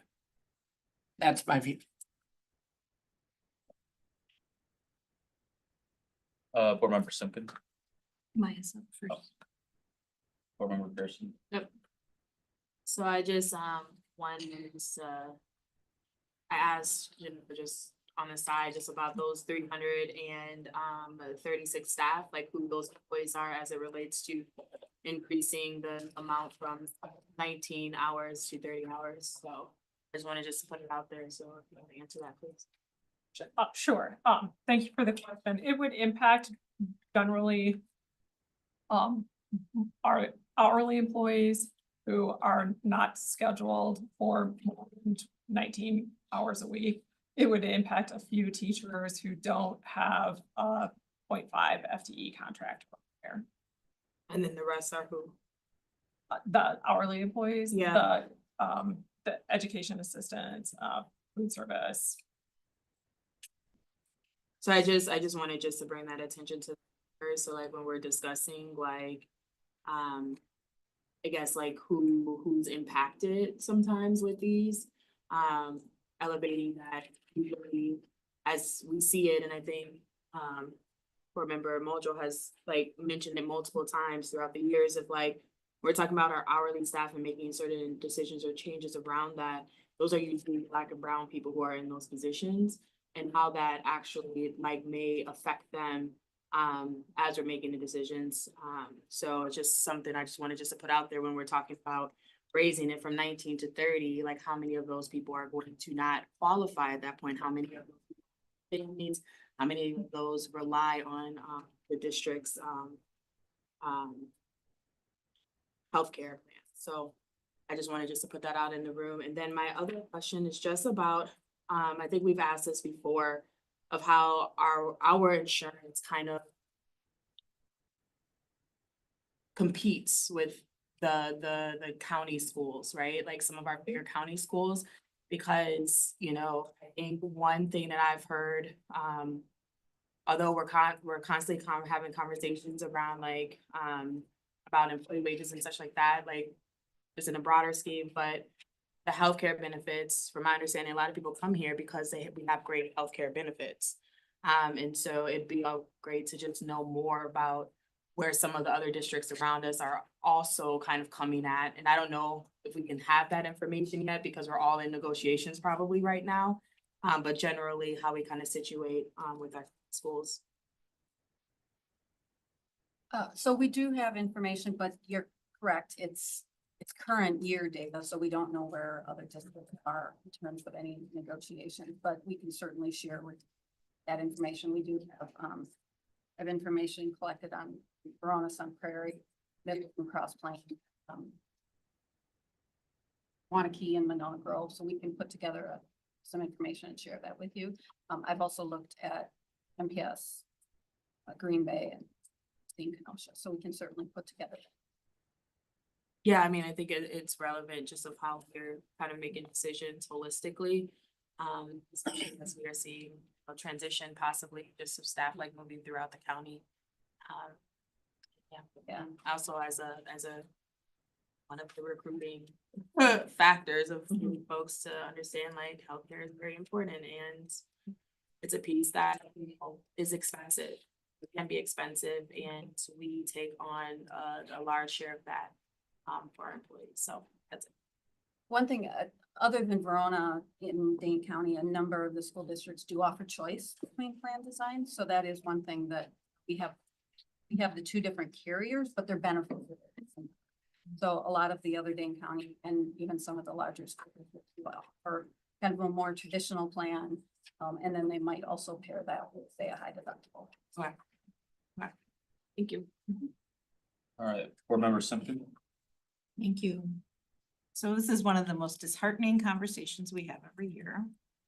Thank you for coming and doing that with us. The first thing that comes to my mind as I'm looking at these numbers is we just received, you know, $30 million in operating referendum, and we're estimating 1 out of every 3 of those dollars is going directly into healthcare. And that's enormous. And I think it's hard for people to wrap their heads around just how much we're paying for healthcare. And I don't want to minimize how incredibly critical it is. And yet, as a society, we're stuck in this place where somebody's paying for it. And so as a district, we've decided it's our value that we're going to pay for the vast majority of it. I want to offer a suggestion as we're thinking about where to go for this next round. I don't think that it's probably sustainable to continue to cover in such an extremely generous way, the amount of our healthcare expense. And I don't know about, like making drastic changes either. So it feels like there's probably a middle ground that we could find. The one place I would really want to be hesitant to touch is that third bullet point, which talks about eligibility benefits and taking away healthcare from those folks that are working 50% hours, because we know that they're not going to have a great alternative. And that they're possibly our lowest income folks. But I guess, I just want to say, we're gonna have, I think we're gonna have to come to some sort of a compromise between like our values and what we uphold dearly here and what we can practically do as an organization. Oh, and then the other thing was, when you came last time, I had asked about the high deductible healthcare plans, and I'm not seeing anything about that on here. Was it determined that that's not a viable option? So we did look into it. We do have a quote from one of the carriers. Unfortunately, that quote is financially, the district would save a lot. But there's a couple of challenges with it. That quote is based on the assumption that we move everybody to a high deductible health plan, which in the public sector is virtually unheard of. It's usually offered as a choice. The other thing that is a challenge is you have to set the premiums. And I think we did talk about this a little bit in November, that the challenge is that our premiums right now are so small compared to what the premium would be in a high deductible health plan, that it most likely would only be attractive to those people that are paying the highest portion of premium right now, which is basically the professionals and the administrators. So that's a big part of the challenge. We also know that it takes time for people to migrate to those plans. It takes a lot of education and a lot of time. And so it's not something, even if the district wanted to go down that route, we'd most likely see people migrate over 5 to 10 years. When we were at the state, it took 10 years before a substantial number migrated. Okay, thank you for reminding me. I appreciate it. Sure, that's all. Thank you. Board Member Muldrow. Thank you, Chair Castro. Before I start my questions, I want to thank Board Vice President Pearson. I do feel like I've made this point about who our lead staff are and what our investment in that group means over and over and over again. I can't tell you how much it means to me to have you reinforce it in this conversation. Thank you. The first thing I want to say is, like, over the years, I've become very aware that Dean is our least popular insurer, that it is less than a quarter of folks, and it's our most expensive. And how we keep landing there confuses me, and is something I'd like to reconcile through the bidding process. And I feel like I've made that clear over and over again for the last couple of years, and I don't understand why we're not moving in that direction. And partially because, like, having this conversation about insurance from a cost-based perspective is not particularly humanizing in terms of what people use their insurance for. And so we don't have a lot of conversations about the integrity of coverage, right? Does Dean cover gender affirming care? Does GHC cover gender affirming care? If you have a miscarriage, what does our coverage look like? If you need an abortion, what does our coverage look like? If you want a midwife, what does our coverage look like? If you are a person of color, are you going to get substandard treatment in relationship to our insurance coverage? I'm on our insurance. I'm married to a teacher. I paid for my home birth out of pocket because that is the option that felt the safest to my family, given the stats related to birth in our community, particularly for Black women and Black children, right? And so I want to be able to have this conversation that is like the integrity of what our coverage means to people. and also have a responsible conversation about the expense of our coverage. I just asked a lot of questions about what is and is not covered. I do want to give you a chance to respond to them. Sure. So we do, and we can share this with the board.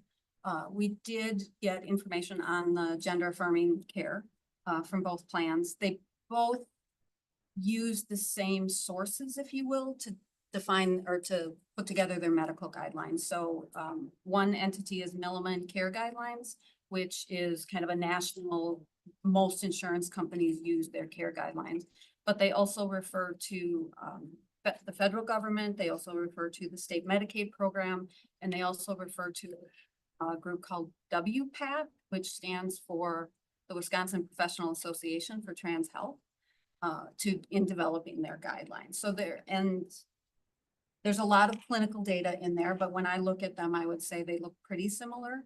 They do require prior authorization for surgeries, but hormonal treatment is not subject to prior authorization from what I can tell, but we can provide those details if that's something the board is interested in. With regard to the maternity care and at-home birth, that one I'd have to get back to you on, but I can certainly look at that.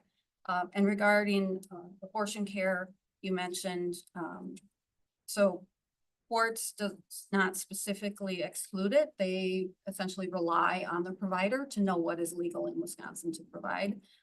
Court or Dean does exclude it, but they will cover it in the cases of the life and safety of the mother and in the cases of rape and incest. So with regard to those questions, that's the information I have to follow up with more details. Yeah, I mean, the life of the mother, as we've seen across the country, that's an unreliable standard. It's critical at tremendous risk. So I do want to know what you mean by that. The other thing that you mentioned in the case of rape and incest,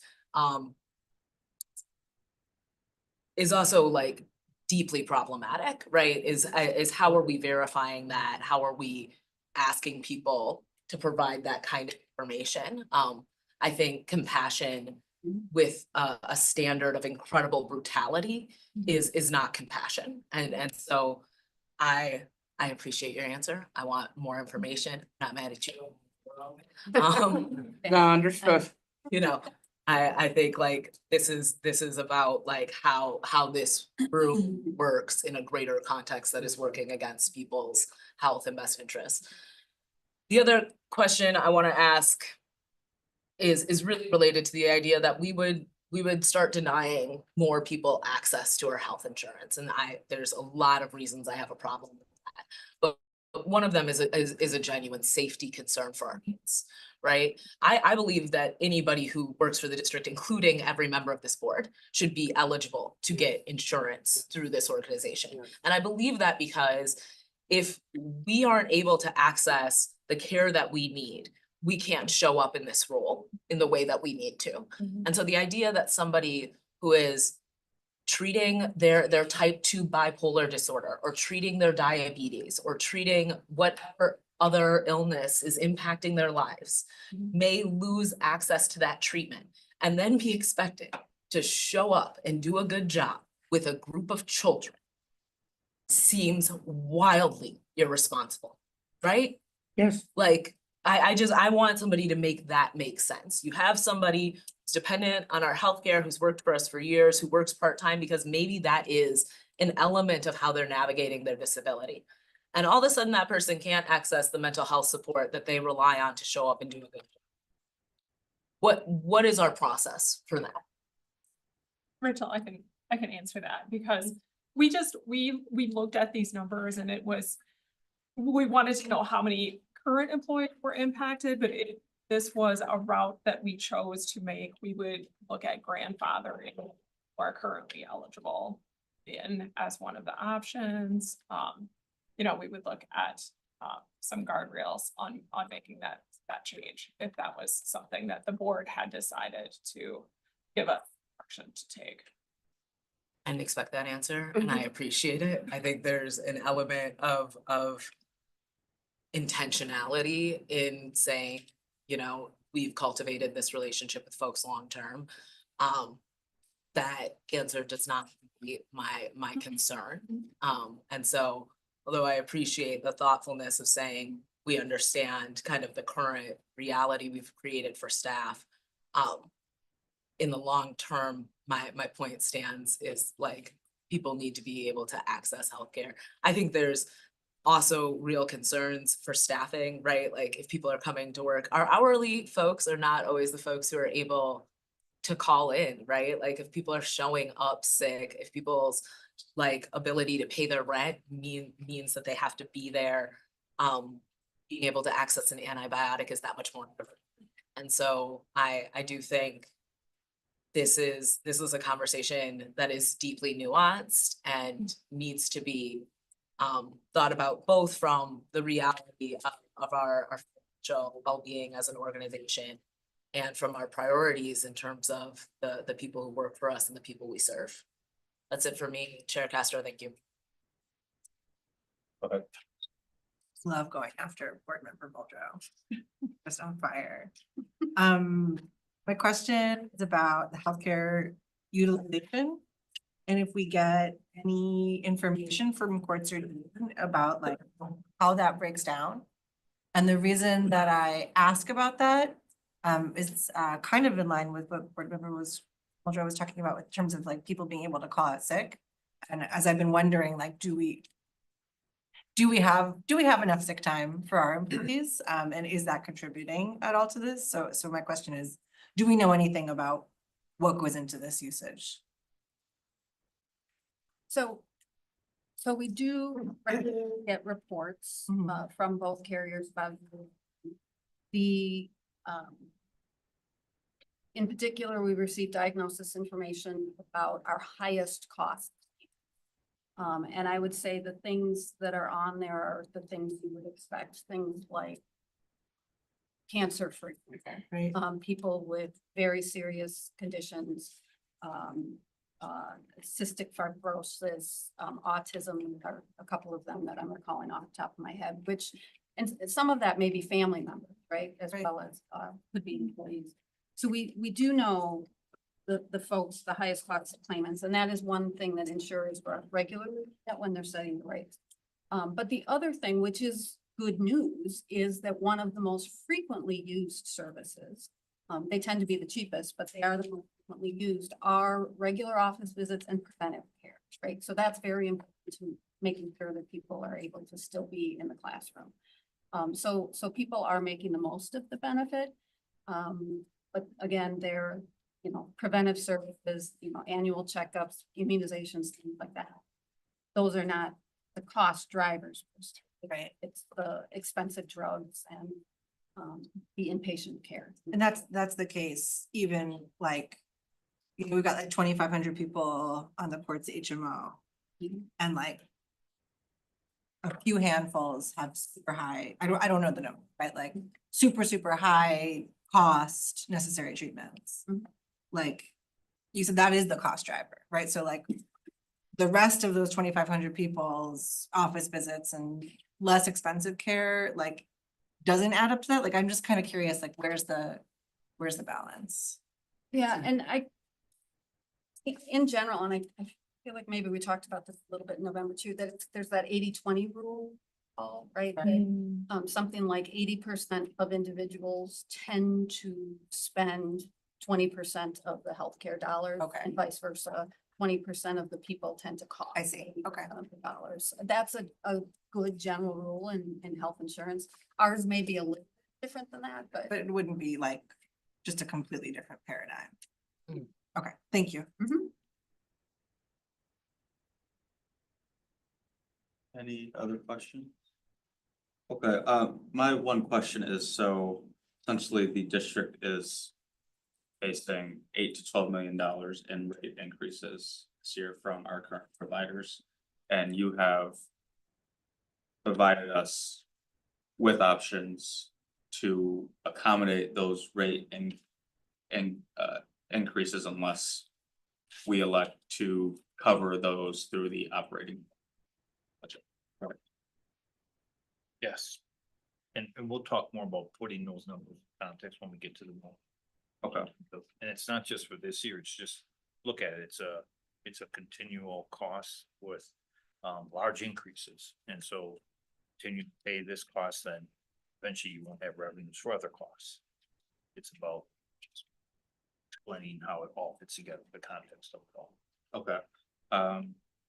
Thank you. That simplifies it. My last request is, it was requested that we see comparisons for other Dane County school districts. Is it possible to receive comparisons for other large Dane County employers or by industry in general? Sure. Cool, thank you.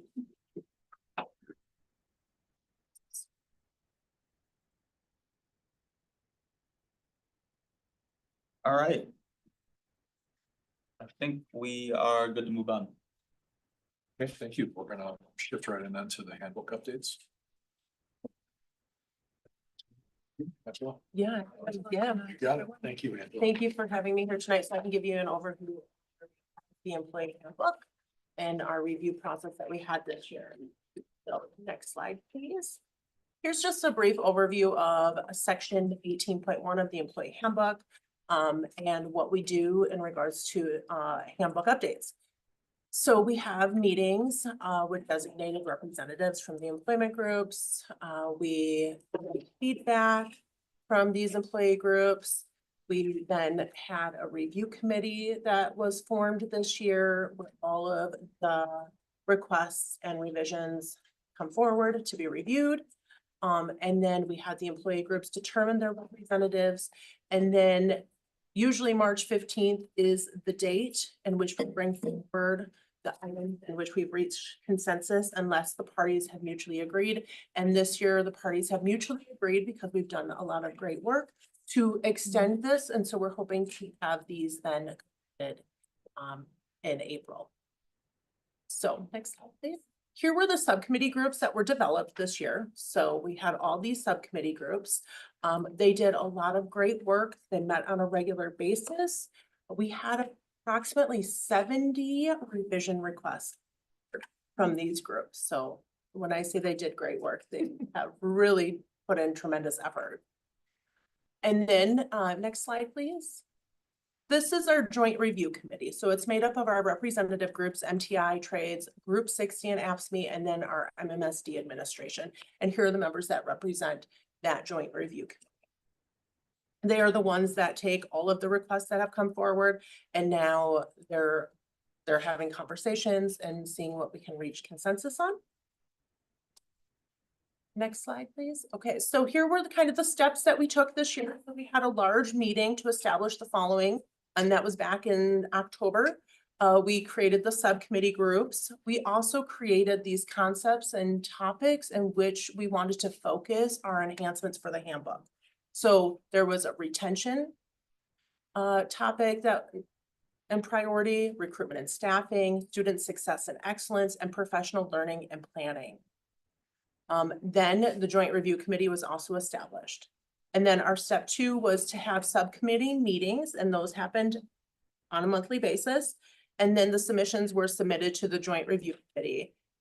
There were so many requests, again, 70. And so we had to go through a prioritization effort with the representative groups and all of those. Your phone just went nuts. That's okay. And then we have started having joint review committee meetings. We had a very large joint review committee meeting. It was 4 hours in January, where we started to try to peel back some of the requests. But we had to take a step back and then prioritize some of the requests set forward. So again, still having conversations with some of the groups. We just met with AFSCME, Group 60 and trades last week. We're meeting with MTI tomorrow. So again, hoping to have all of the items that were deemed as priorities, have those discussions and possibly reach consensus in April. And next slide, please. And then again, here are our next steps. We're going to continue to have joint review committee discussions and meetings. And then again, we had the mutually agreed upon extension beyond March 15th. And then if there are items in which we've reached consensus, HR will prepare the memo. And then it will be submitted to Dr. Gaff and the board for approval. Okay, board member Vanderbilt. Yes, when you say that both sides agreed with consensus, but you also stated you had sat down with MTI, or is that in relation to the dispute? So in January, all of the groups were present. We had like a joint review committee. So all of those representative groups were present and we sat and had discussion for 4 hours back in January. And then we decided we needed to like kind of split that up a little bit and have more dialogue with each of the representative groups. And so we are designating some additional time with MTI tomorrow. But MTI did agree to the extension. Yes, they did. Mhm. I just want to make sure. Several years ago, it's ancient history, but I want to do ancient history, so I am. But very simply, several years ago, we had a employment complaint that we lost because of the fact that it said that we were in agreement when we weren't. So I want to make 100% sure, which is the only reason I'm harping on it. Yes, so we had an email exchange and so we all have. That is absolutely perfect, and I appreciate the information, and thank you. That's my only question. Yeah, thank you. Thank you. Board member Nichols. Thank you. I do have a question about the process that you all are going through to get to consensus. Because like getting to consensus is not always something that can be achieved in a single meeting. You know, oftentimes people are in favor of something, others are not. Some folks are in the middle and could go either way. And I am curious about if you have 70 items that came forward, and you're in the process of trying to prioritize, what does the process look like to actually get to consensus? Yeah. Are those, yeah. Thank you, President Nichols. So, and looking at Carla, so thank you, Carla, for being here. So it's just a lot of dialogue back and forth and having conversations and really like, we took those prioritizations and there were some things that we were aligned on. And we were like, yes, this is a priority. And we now having those discussions to see like, how can we reach, like, this is a priority that we all identified. How can we get to a compromise so we can move forward? And so we continue those conversations. Yeah, about the ranking too. Oh, the ranking. So the prioritization exercise 2 is, we have these all listed on a Google sheet that everybody has access to. And each representative group went forward and like ranked them 1 through 3, right? So 3 being like, let's just put this aside for now. That's not a priority for us. 2 is we're willing to have discussions about it. And 1 is like, this is definitely a priority for us this year. So then the ones that we have similar ratings on, we're having discussions about those. And then we're even having discussions about those that other groups are considering a 1 and maybe wasn't as much of a priority. So we really are considering all of the things ranked 1, 2 by the groups. Okay, thank you for that. Can you describe just a little bit more what happens when one group definitely is ranking an item as a 1, like, yes, we want this to move forward, and maybe the administration or some other group has ranked it as a 3. What is the process then? Is there some dialogue around kind of being so far apart on that item, or are there agreements about how it will come back at a later time? Could you just talk about when there's more, I think, divergence than consensus? Yeah, thank you for that. I think it's still something that we have discussion about in our spaces that we've created, where we can have conversation about why maybe it's a priority for one group and not as much as a priority for another group. Not everything that has those disparities are like off the table completely. Like, there's obviously, you know, some groups that rank things as 1 and other groups 3, but we're having that dialogue to see if there's something that we can do this year or if this is something we can keep on the table and keep having dialogue about.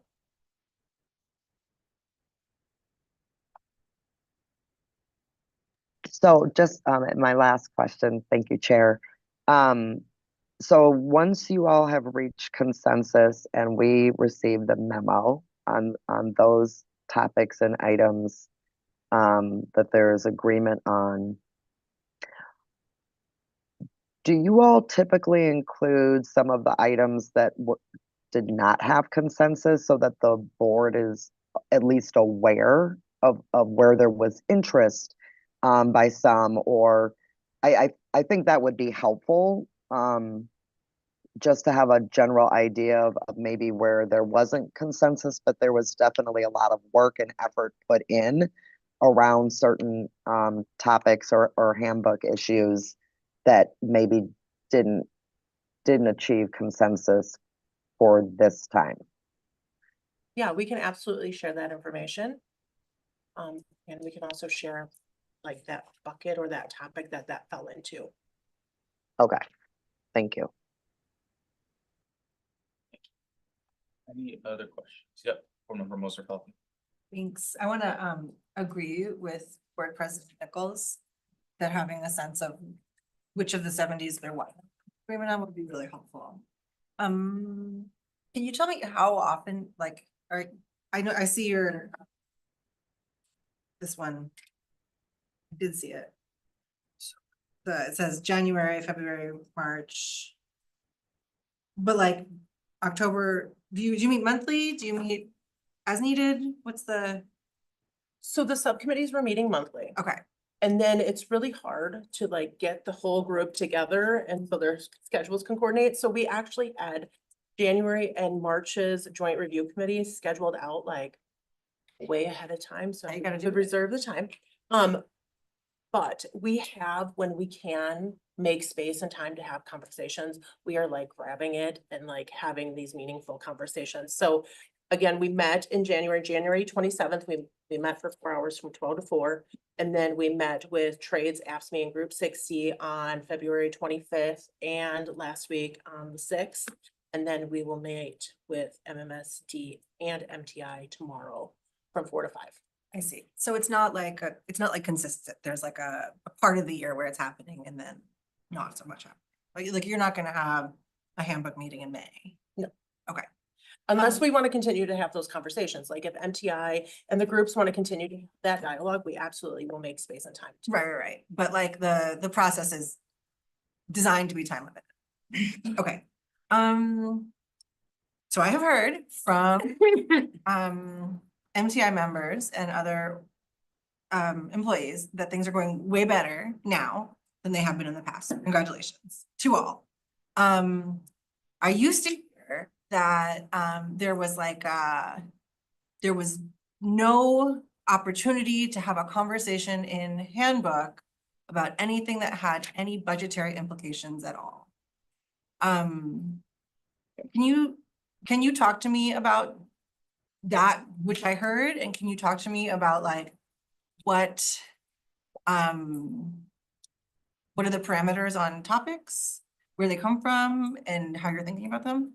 Yeah, so we did not have the budgetary restrictions this year. It was like, here are the concepts we want to like address, like retention, recruitment, and staffing. Like we heard from members, right? Like retention is a big thing we want to consider in these conversations, student success and excellence. So if it fell within one of those 4 buckets, we're having those conversations. Now, if there's budgetary impacts, we need to do some analysis to see what that budgetary impact is, so we can have some more dialogue. Okay, those are my questions. Thank you. Yeah. And again, it's great to hear that it's going better. Good. Thank you. Further questions? All right, I think we are good to move on. Thank you. Thank you all. Thank you, HR team. Really appreciate your time tonight. Members of the board, we're going to move in then to staffing and allocation and budget. We have a 5-minute change here. Sure. 5 minutes. 7:20. Thank you. My side of the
Going to adjourn the meeting and go into staffing allocation.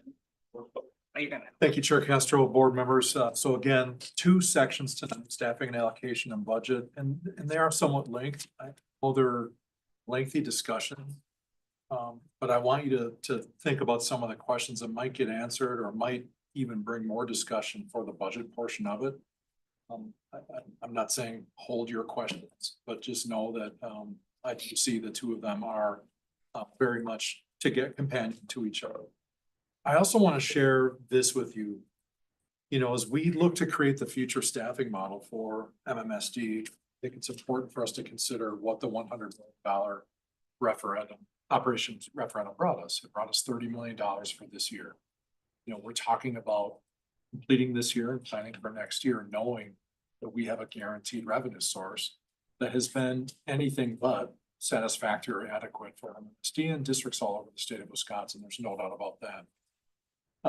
I ask you to consider if there is a different direction that you want to give administration in terms of how we allocate resources, then we should have that discussion. And I don't want to wait.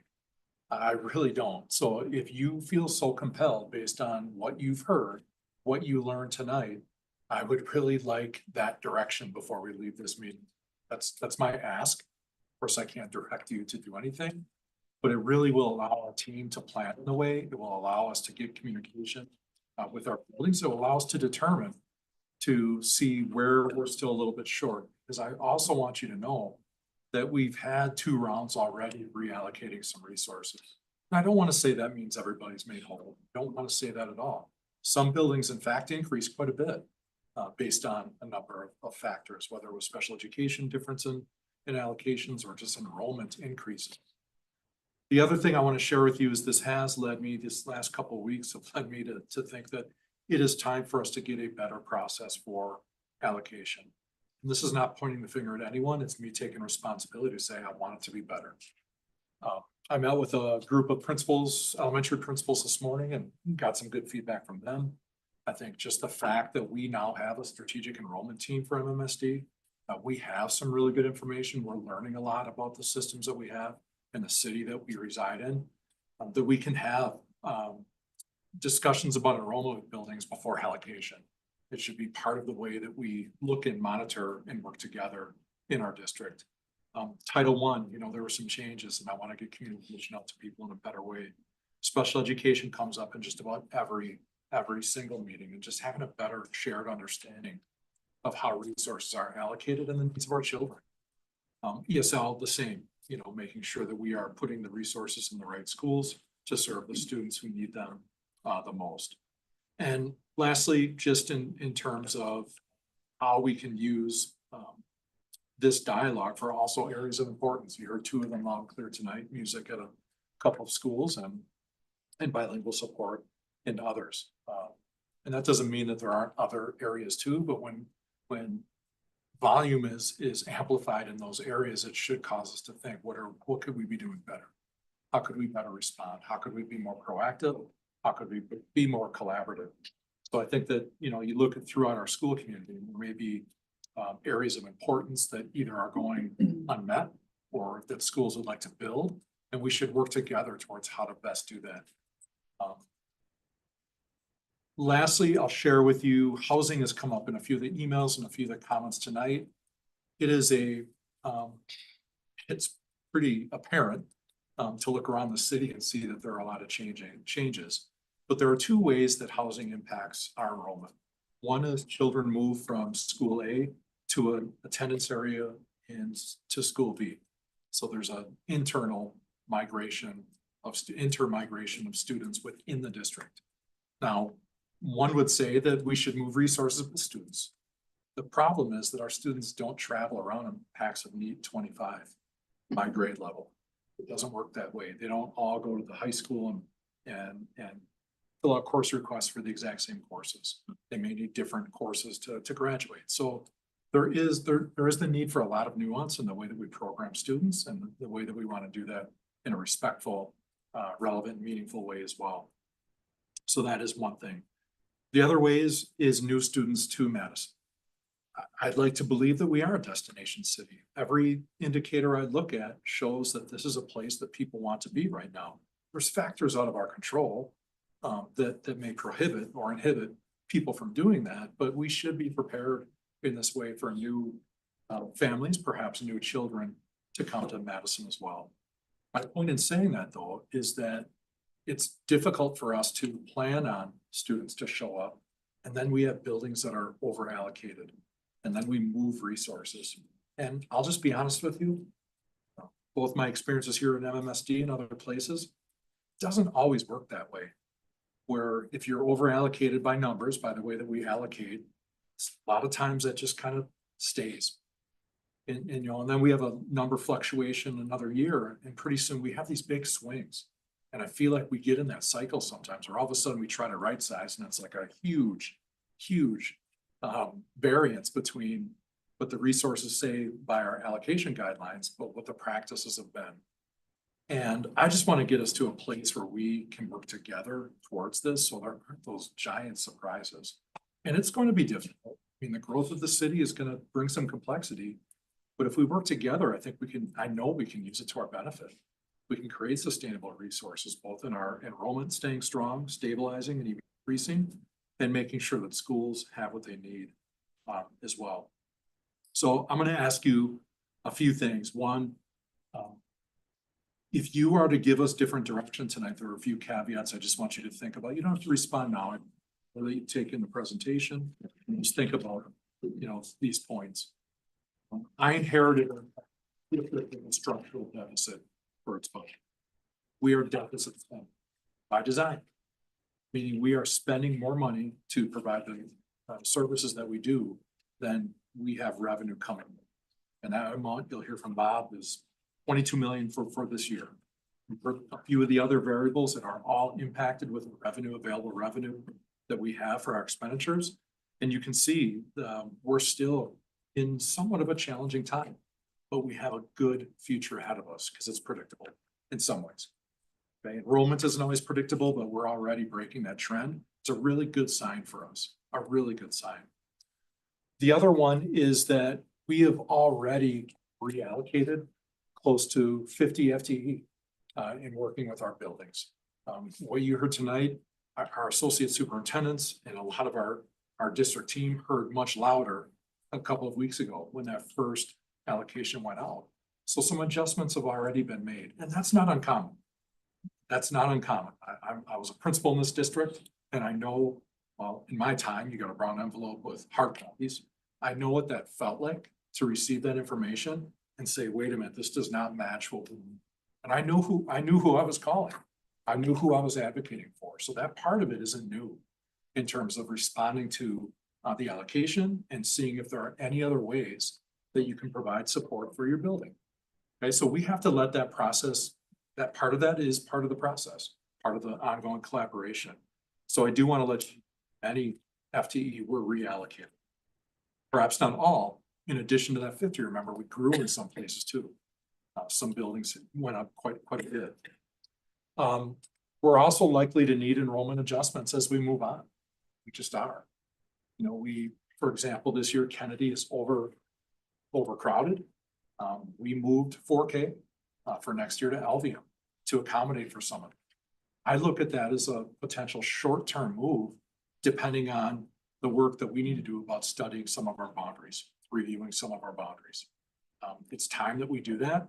And again, this is not going to be, we're just going to do it once and then we're good, because there are pockets of our city all over that are also experiencing this. I think it might be too much to say, hey, we're going to look at the boundaries for every school and district at the same time. I do think that we have some indicators that should prioritize how we look at that work. And I think we need to deliver that for you. And I hope that I have your support in really going down this path of finding a way that we can review our boundaries and do it consistently and throughout the city as we continue to grow and change.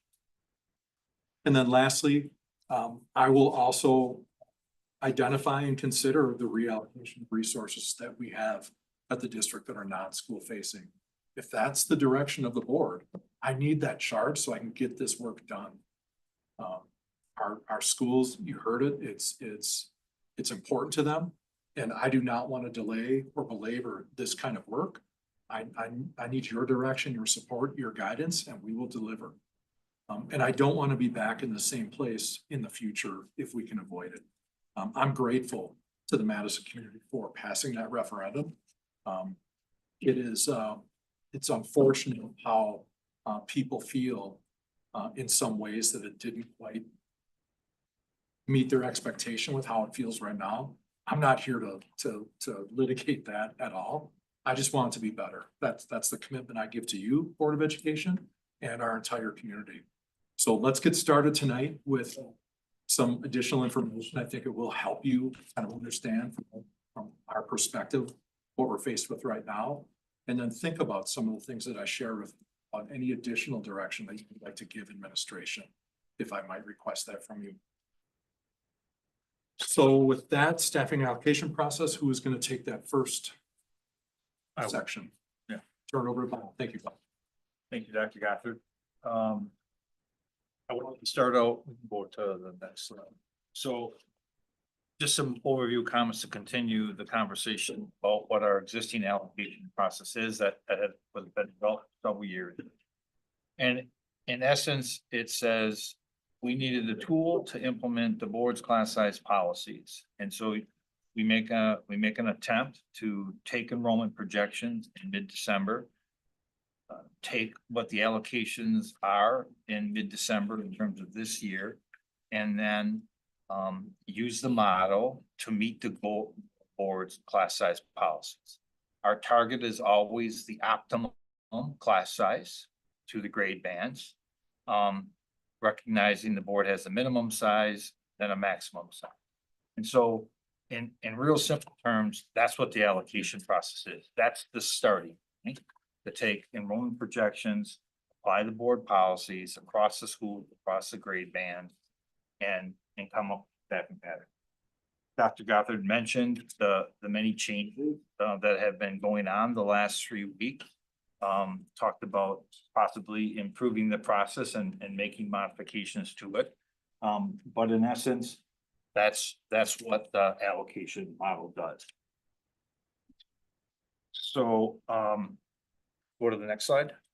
This is a summary of the work that is done before the February 14th, when the first initial workbooks, really the starting point to have additional conversations with principals, with the associate superintendents, the assistant superintendents, our HR analyst team, in terms of what are these allocations and what do they mean.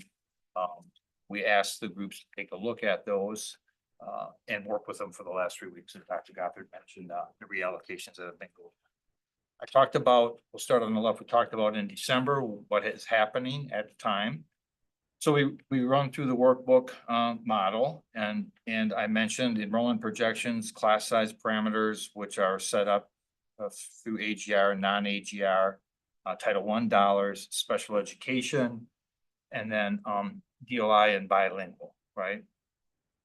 Couple of the nuances of the enrollment process, right? Our special education allocation of cross-categorical and special education assistance is really managed and monitored by our student services department based on the students with the IEP.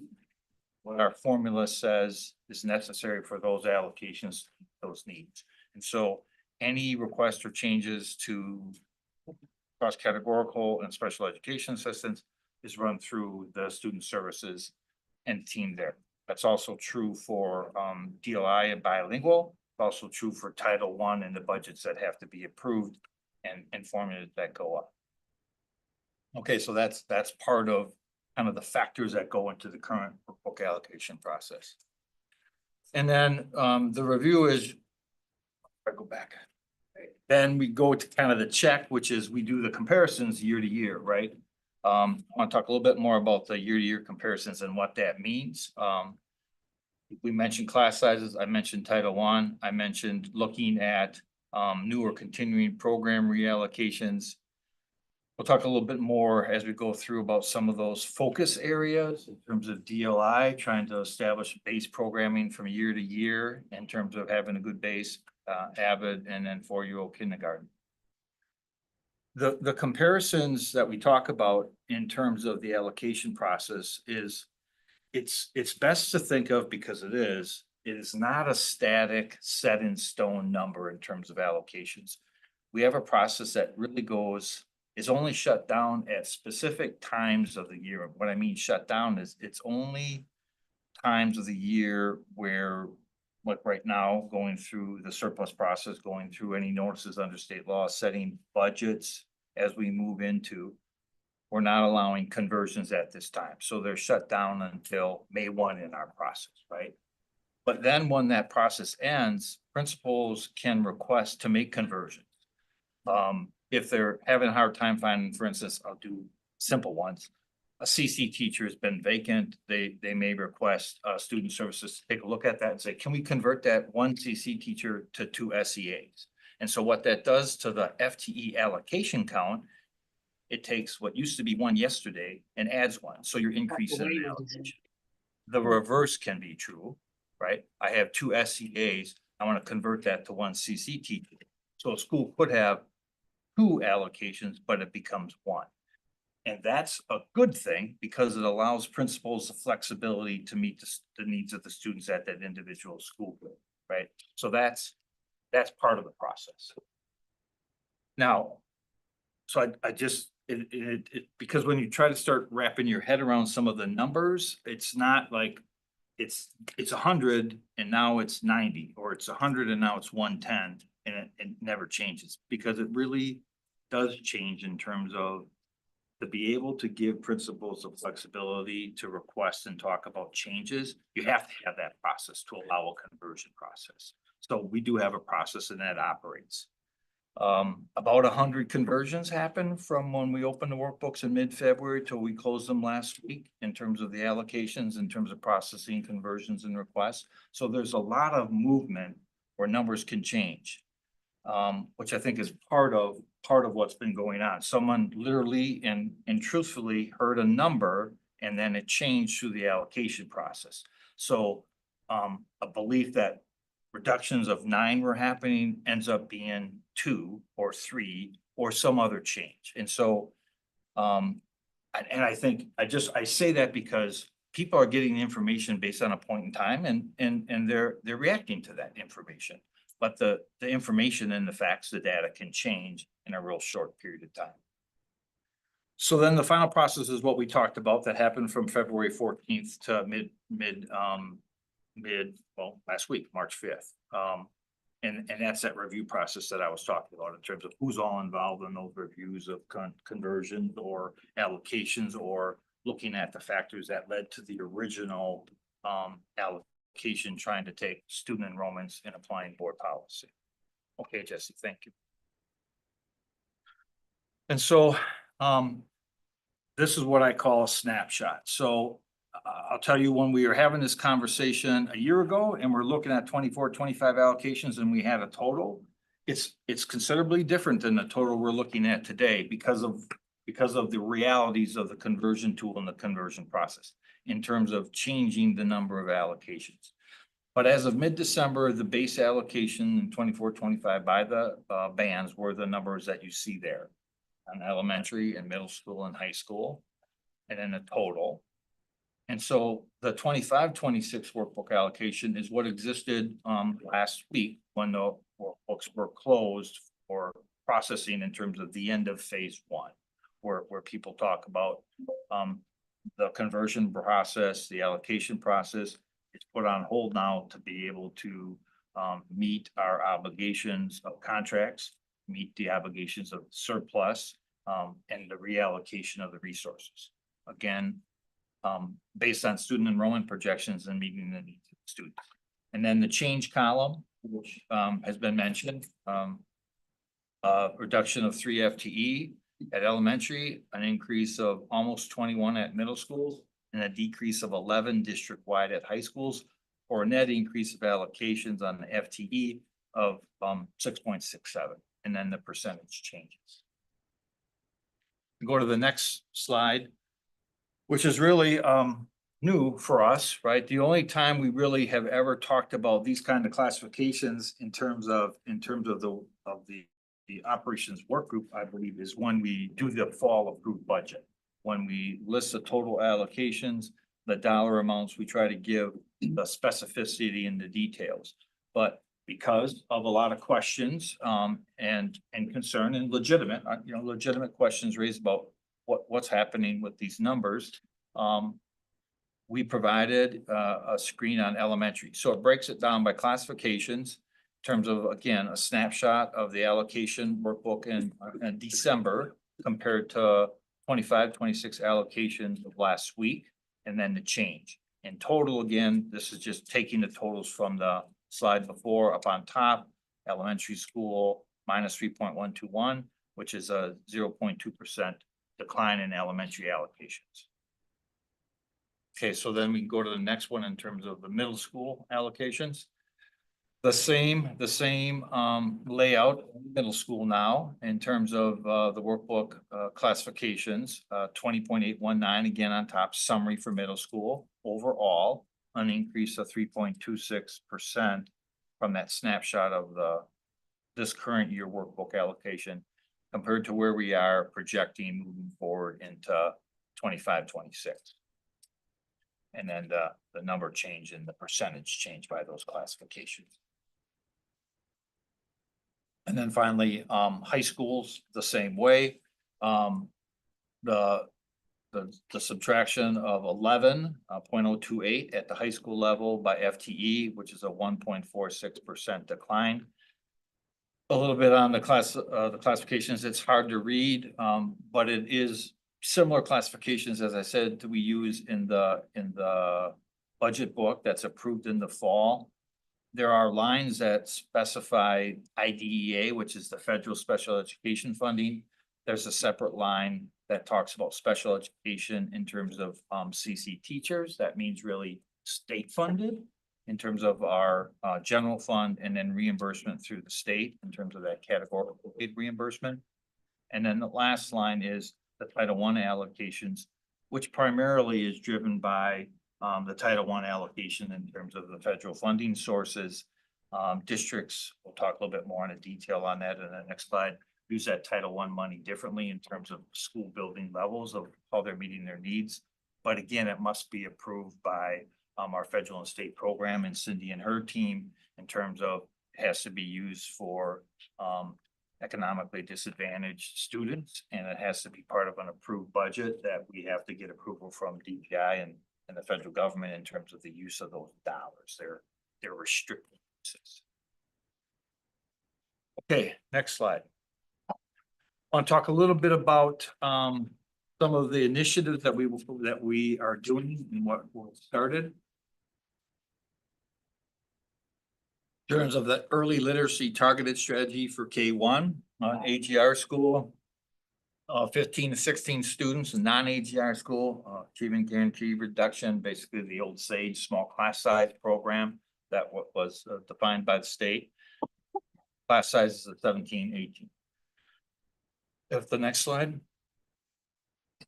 So this is a little bit more detail on the equitable distribution of Title I. There are specific guidelines that we must follow once we use our free and reduced price lunch eligibility to determine our percentage of low-income students.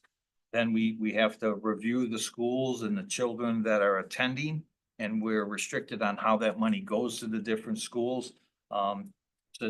Cindy and her team work very closely with that. They work with the Department of Public Instruction.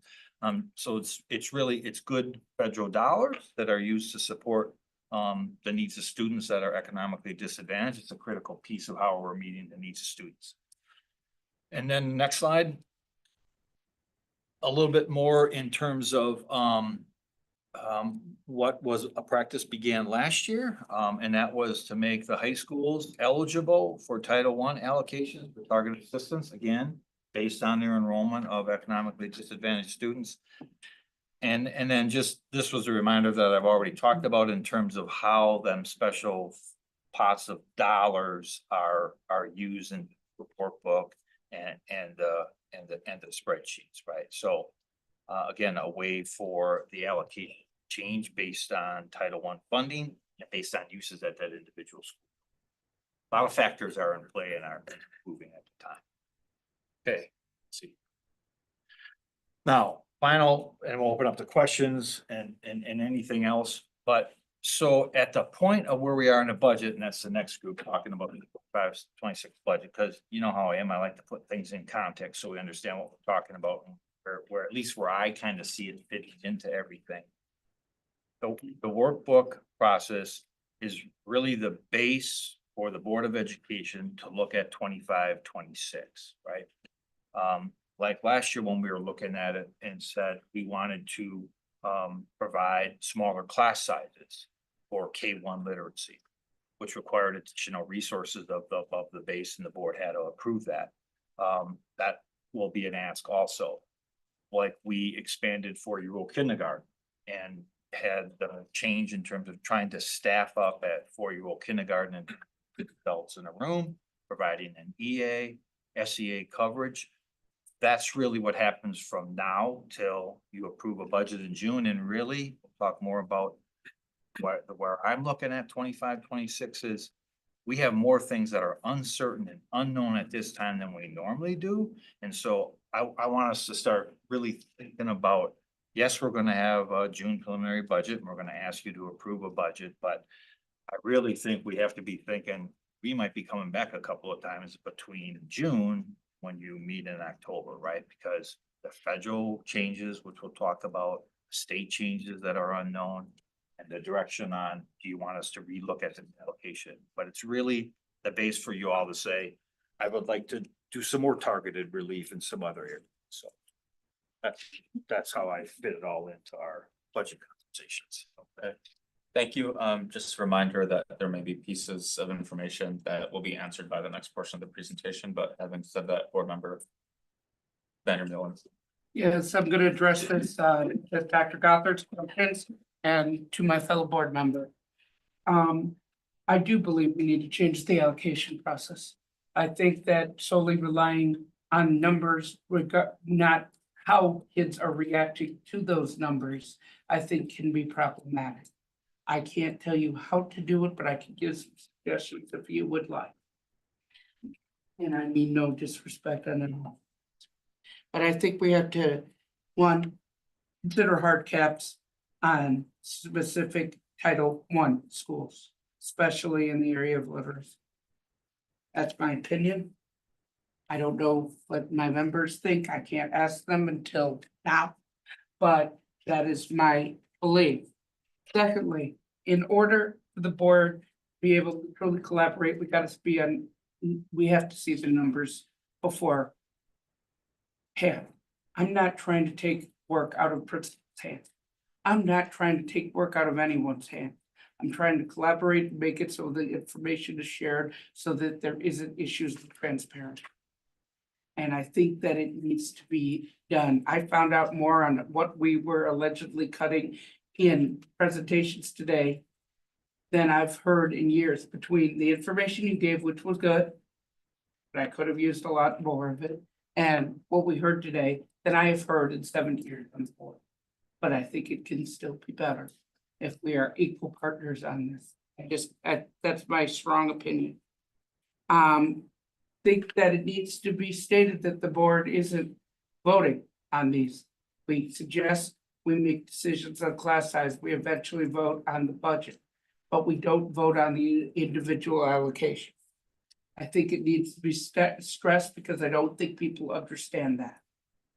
And I apologize for my outburst earlier. That was inappropriate, and I apologize to my colleagues for it. Reallocation should be non-student facing. I think it needs to be. I think community has a serious trust issue, and I think possibly having open workshops where teachers and students can ask questions and actually have. With same thing with the surplus rubric, no one quite understands what cultural competency is. I know it's 40% of allegedly of the rubric, but no one quite has ever tried it. I've got multiple definitions of what it is, but even I'm not really sure what it is.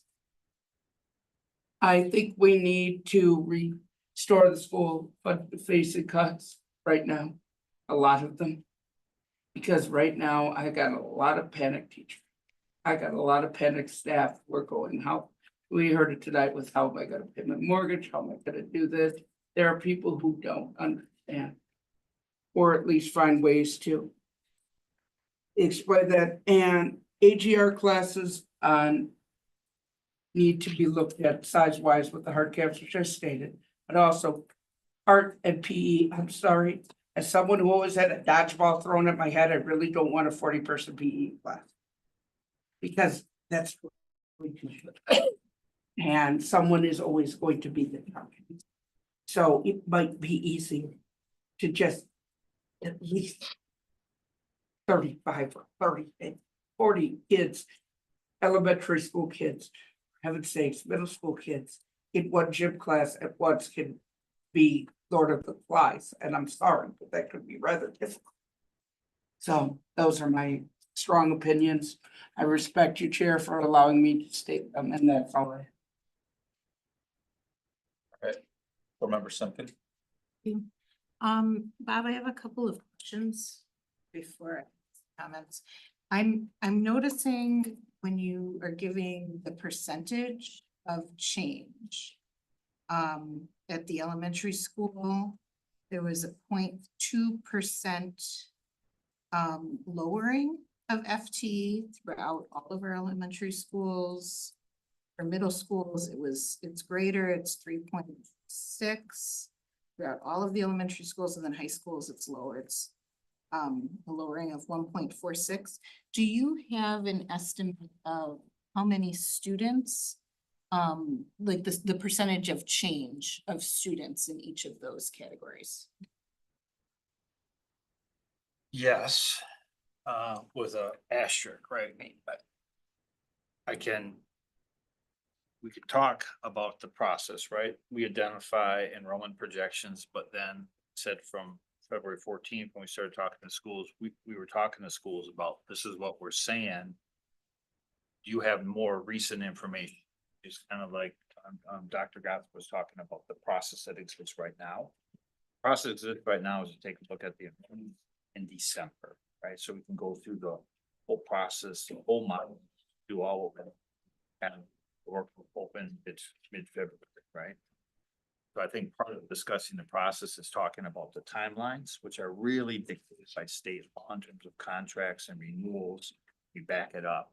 So I know we had original projections based on it, work with different principals and different schools at time. They said, I don't understand these numbers. I think this is happening or that is happening. Happens quite a bit with DLI bilingual.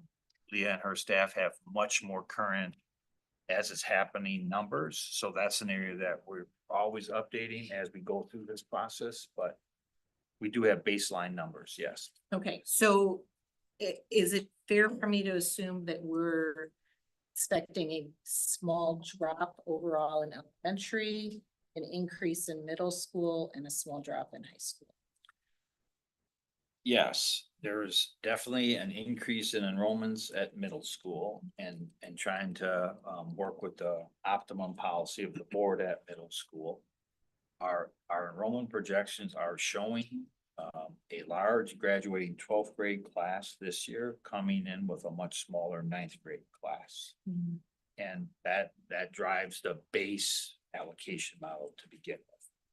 Yes. Okay. Laura, one piece to add to that, it's not always a pure and clear economy of scale and how this works.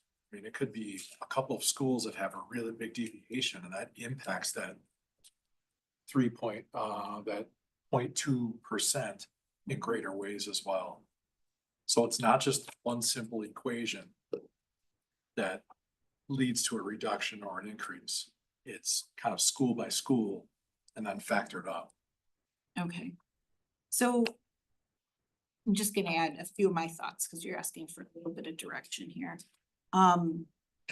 Percentage wise, these are really small changes, but I think impact wise, they feel really, and emotionally they feel really big. And I'm gonna assume that some of that is this feeling of uncertainty that's surrounding the current system. And so it makes sense to me to look at how this process works and take as many opportunities as we can to help people feel safe in their positions. And to foreshadow, as early as possible when a change is necessary. That being said, as a board member, I don't want to be involved in this process.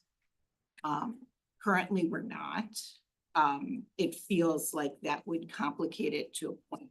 It would be almost impossible to move, because it's already so exceedingly complicated as it is.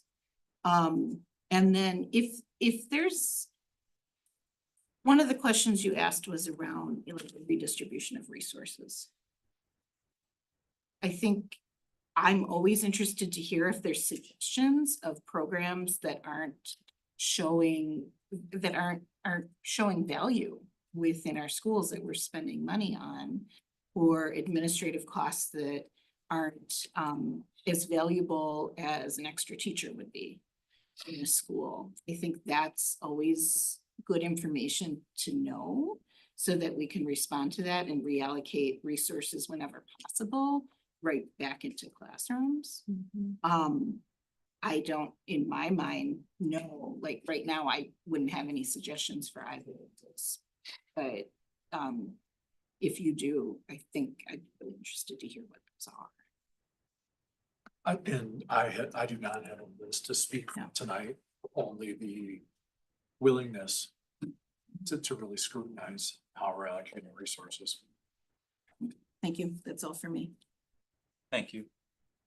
Board Member Pearson. Yeah, I've been just trying to digest your tasks to the board. But before I talk about the tasks to the board, I guess I'm just really going to Nikki's point. I think we've gotten more information around applications this year that I think I've ever gotten in the past 4 years that I've been on the board, which I appreciate. So I just want to say I appreciate that. And I'm still just really curious of how some of it gets communicated to schools, right? We've heard a lot tonight. Our email box have been booming, right? From different schools, so not just one attendance areas, because sometimes we do get concentrated attendance areas, but just from different around the city. And just reading all of those emails, because we do, I might not respond to all, but I do read them. But reading them, and then hearing folks tonight come in, and although we've made some adjustments and it is a fluid process, to me, the breakdown of the process comes from how we're communicating. So it's how is admin communicating to principals? How are principals then communicating to their own community? And then how are the school staff and teachers and educators and folks communicating to parents and families? Because I was literally at someone's birthday party and had 3 or 4 people ask me, hey, I'm a parent of a kid at da-da-da school. Why are y'all cutting the teachers? Yo, I'm at a birthday party. I had it at bowling. But it's those as a board member, that's a real, we'll be at the grocery store or at school or whatever. That's a real conversation that we're constantly getting in the community, right? Coupled with all the emails. So to me, I'm just really curious of how that's communicated. How are we setting up the conversations for even our staff, the building leaders, to then also communicate effectively those changes and not just we're about to cut these folks. Because that, to me, this seems like there's a breakdown of communication somewhere. Not to say that folks anxiety isn't real, because it is real, but also too, how are we ensuring that folks, we can alleviate some of that and kind of be more proactive in finding the solutions and making sure people know. And I did want to just uplift what board member Nikki said, just about, it's not the role of the board, and I don't think folks really truly know that. It is not our role to be part of the allocation, but we are the people that the community comes to advocate on behalf of them. So yeah, I'd just like to hear about like that communication process, because I do think that there's some kind of breakdown somewhere. In addition to, of course, needing to make adjustments. Assistant Superintendent Stanford give a little bit of information on how the process rolls out to schools. Yeah. So I can start off. So there's information that's rolled out to principals before we even jump into work. So we do some pre-planning with principals. That happens during our operations meetings with principals that we have once a month. So I believe this year it started in December. We started those conversations. There's 3 different phases that we have for workbooks. So there's a phase 1, phase 2, and a phase 3. During phase 1, they do the majority of their pre-planning with the analyst and also their associates. The workbooks are released on February 14th. That's when they see what their allocation will be for the upcoming year. They review that. That's also when we hear from principals as far as if some enrollment numbers or allocation don't seem to kind of align with what they need for their instructional design. This year, we started as early as February 18th with making some adjustments to those allocations based on the information that we got back from principals. So during that first phase, again, they are planning with their associates and with their analyst for those allocations. They're then also planning to have some of those conversations with their staff around how allocations are either the same or how they've been adjusted for the upcoming year. During phase 2 is when they have their meetings again with their analyst and with their associates, but they're finalizing their plan for the upcoming year. During that time as well, they're staying in communication with their school. They're doing voluntary meetings to give information about allocation. And then during phase 3, they have a presentation that they do, and that was last week, to the associates and then different members of the departments in central office for their final allocation instructional design for the upcoming year. Okay. They take that presentation and they actually use that to present to staff, to their SBLT, and also to their school community. That was like a lot. No, I understood it. I understood like the process per se, but I think where I'm still missing is like that whole, like, again, how things are communicated, right? So if you have one school where like it's maybe just a I won't say a small change, because we've heard tonight in multiple emails and such that even 2 people can like throw off an entire school system, right? Depending on how they're maneuvered, right? But how the information is being disseminated that may cause that angst is I guess the part that I'm missing of like, how are we ensuring that folks are being communicating it effectively? And also I think we've talked about the human touch of like understanding that there is that human piece to responding. My hope is that we take whatever feedback that we've gotten this year, and I'm grateful for the work that has been done to share how the things have been happening, because again, this has not necessarily been given to us previously in this detail. But hopefully I hope that we figure out a way as an administration and as a district that we can have those conversations more holistically and more human-based than just numbers, just because I do feel like in the coming years, we are gonna have to be extremely tight. And when I say tight, I'm not necessarily mean in terms of allocations, or I'm just saying as a district of making sure we get information to the community in a way that has the community trust us, because there's gonna be some real things that are gonna be affecting us that I think we just need to be, the trust is gonna be very important with the community in our district. And that includes all the our educators and our families.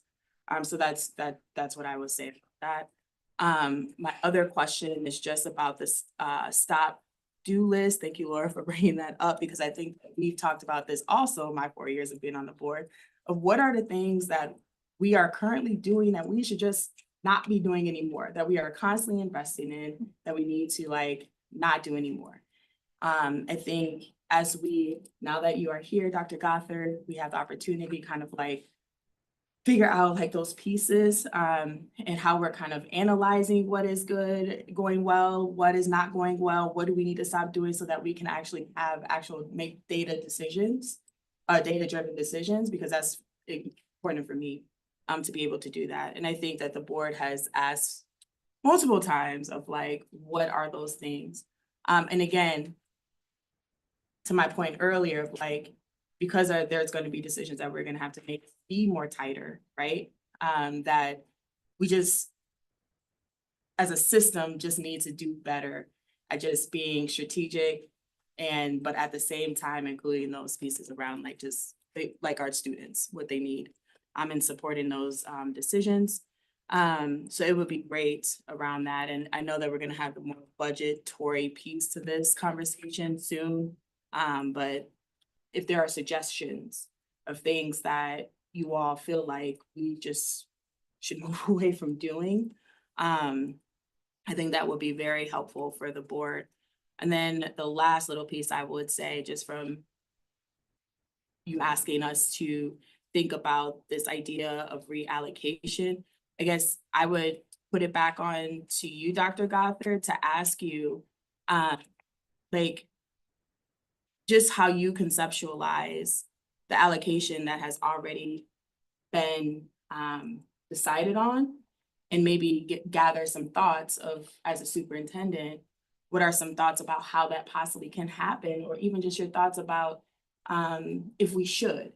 And so I think that that would be helpful, because to put it on us and say, I just need the direction, but this is a collaboration between the board and the superintendent who we've hired to kind of run the district. Yeah, it's incredibly fair, and I think the next part of the presentation too is heavy on me. I'd be curious to hear some of your reactions to the budget presentation. Thank you. Thank you. Board member Falcon. Thanks. Okay, so generally speaking, yes, I think look for cuts that aren't student facing, generally. And I want to talk a little bit about why I think that, beyond just sort of like the kids that are in our schools every day with some adults and not others. But when we talk about like FTE, I don't know like that I understand where our estimates of FTE come from, like what goes into a person's full-time job. I'm thinking about the conversation we had last week about when groups of students are like struggling with some like major political thing, we pull a group of students together and like, okay, sure, that's not somebody's like, right? People do things like way outside of whatever is in the 5 sections. Yeah. And that 5 sections is an old idea, right? That's like an idea, like you would have had 5 sections and been full-time 30 years ago with a totally different set of responsibilities, and we've been like, yep, that's full-time. And so like if our FTE allocation is based on an outdated model that we don't know, we don't have an articulation about like how we think this best serves students. We don't have, in my estimation at this point, like a district-wide articulation of like what kind of instructional model makes or breaks learning for students. And so without that, making cuts based on number of students without that articulated model, it just feels like just math. And like, we got to be thinking about more than just the math. So that's kind of like my big question about this is like, what is it that we say, oh, here's the FTE, like, well, what happens within that FTE? And like, how do we get a sense of that? And so in some ways, the allocation cuts really surprised me because we're not at the point in the strategic planning where we have that. And so I feel like we're maybe like making these choices based on a formula, which I still like, frankly, do not understand. And I think I maybe heard Bob, you say today, like, there's not one formula, there's like several formulas.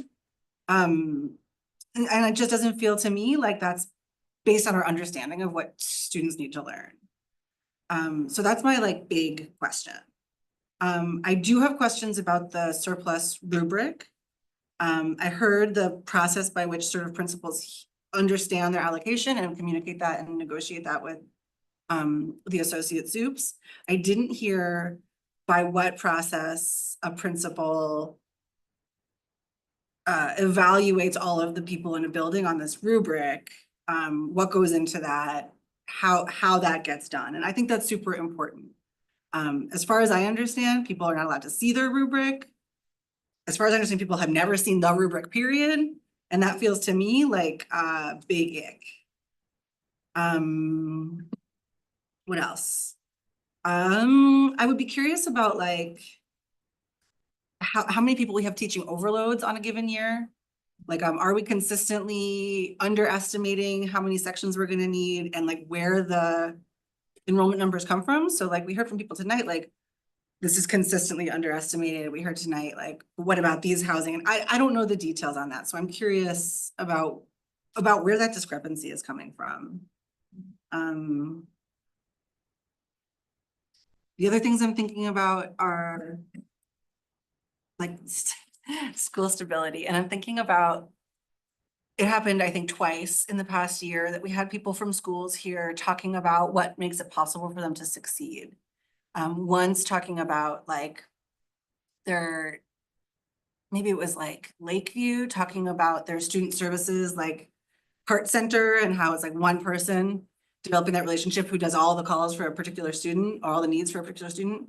And I can't remember which schools it was, talking about their EL implementation, and like what makes it possible to get good at that is that you have a stable team that goes year over year. And like we hear from those teams that it's one person, right? Like that makes or breaks that. And that's one person being able to say like, okay, I remember from last year going into this year. And so for that, you know, the system-wide look, right? It's like minus 1.46 plus 3.2 or minus less than 1%. And it would be helpful for me to understand how the impacts of that, if I could see this type of table, at the very least by like feeder pattern, right? Like what are the estimates of students coming in and out? Because it does make sense to me. If we have way more 6th graders than we do 9th graders, that people would move schools. Like that does make sense to me. Not ideal, right? But I get it. Like you go where the kids are, you teach the kids that you have, but without being able to sort of like understand what's actually happening here. And maybe it's just me, but I feel like it's hard for me to understand this, plus what I'm hearing from community members and really see the impacts. I think we know that like working together and collaborating, this is something that will have to happen in the future because of the way this has sort of been like shrouded in secrecy in the past. Like I've never seen a workbook. I've never even seen a sample workbook. It's a problem, right? How do we work together when we don't know what's happening? Yeah, I think, is that all I've got to say? I think it might be almost all that I have to say, except our middle school advisors, is that part of their FTE or is that an extra? For foundations. Yeah, I remember last week we heard from about social emotional learning. And we talked about how in elementary school, there's like cell modules that go in the regular classroom. And in middle school, it's embedded in the advisory kind of. And the reason I'm thinking about that is just because like when we talk about what over allocated means versus like the reality of all of our public schools, which is that there's never enough adults, it doesn't jive for me.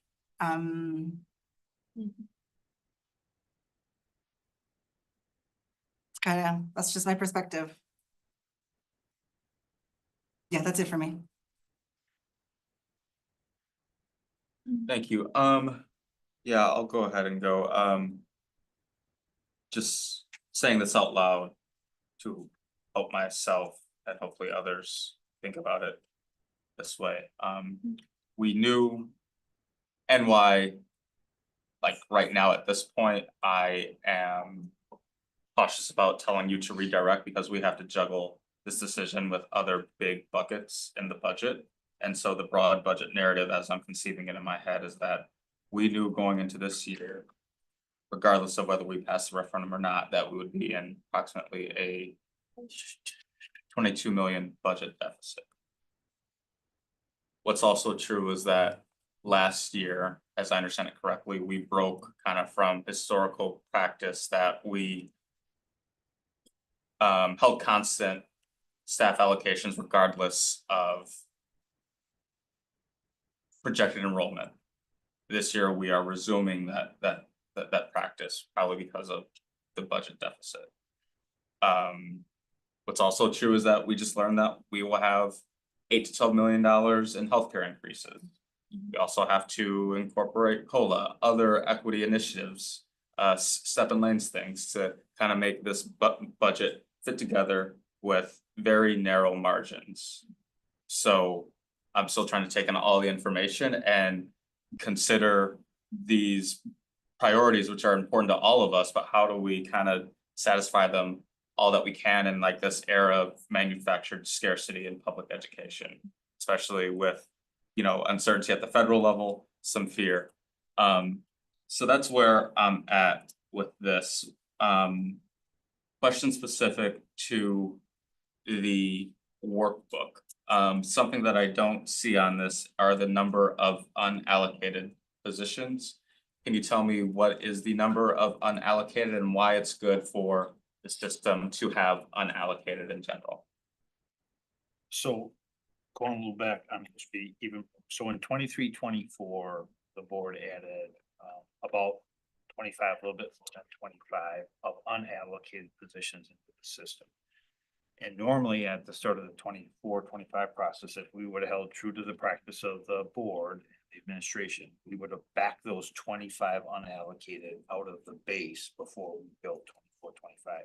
We kept those 25 in 23-24, and then in the 24, like you said, kept it steady. Plus, we added 20 unallocated into the pool last year in terms of unallocated. So we added 20 more in 24-25 above the holding constant for 23-24. And that's one of the decisions the board has to make looking forward to 25-26, right? When we get to the budget, put in an estimate of 20 unallocated and a approximation of what that would cost. But that's how the unallocated history has unfolded the last few years. Okay. I'll just say for me, it feels important to maintain at least some number of unallocated because there are unanticipated increases in enrollment or increases in needs of schools regardless happen during the school year. And so we kind of need that slack in the system. For example, we might have more enrolled students than we anticipate, but we don't know exactly where. So it's good to kind of have that in our back pocket to deploy those resources as necessary. I have one question on kind of the line of delineation between what through the workbook process, what central office allocates to schools, and then the discretion of principals in deciding what kinds of staff they add to the school. So for example, I see middle school, all middle schools are seeing a net increase of 20.8 staff. I see 13.9 of that 21 or whatever. Could it be that principals also had the discretion to make that 10 new teachers and 3 new social workers or whatever through their, is that coming off clear as a clear question? Okay, all right, sounds good. Now, there are, if I could just, there are some different buckets of funding though that are very prescribed.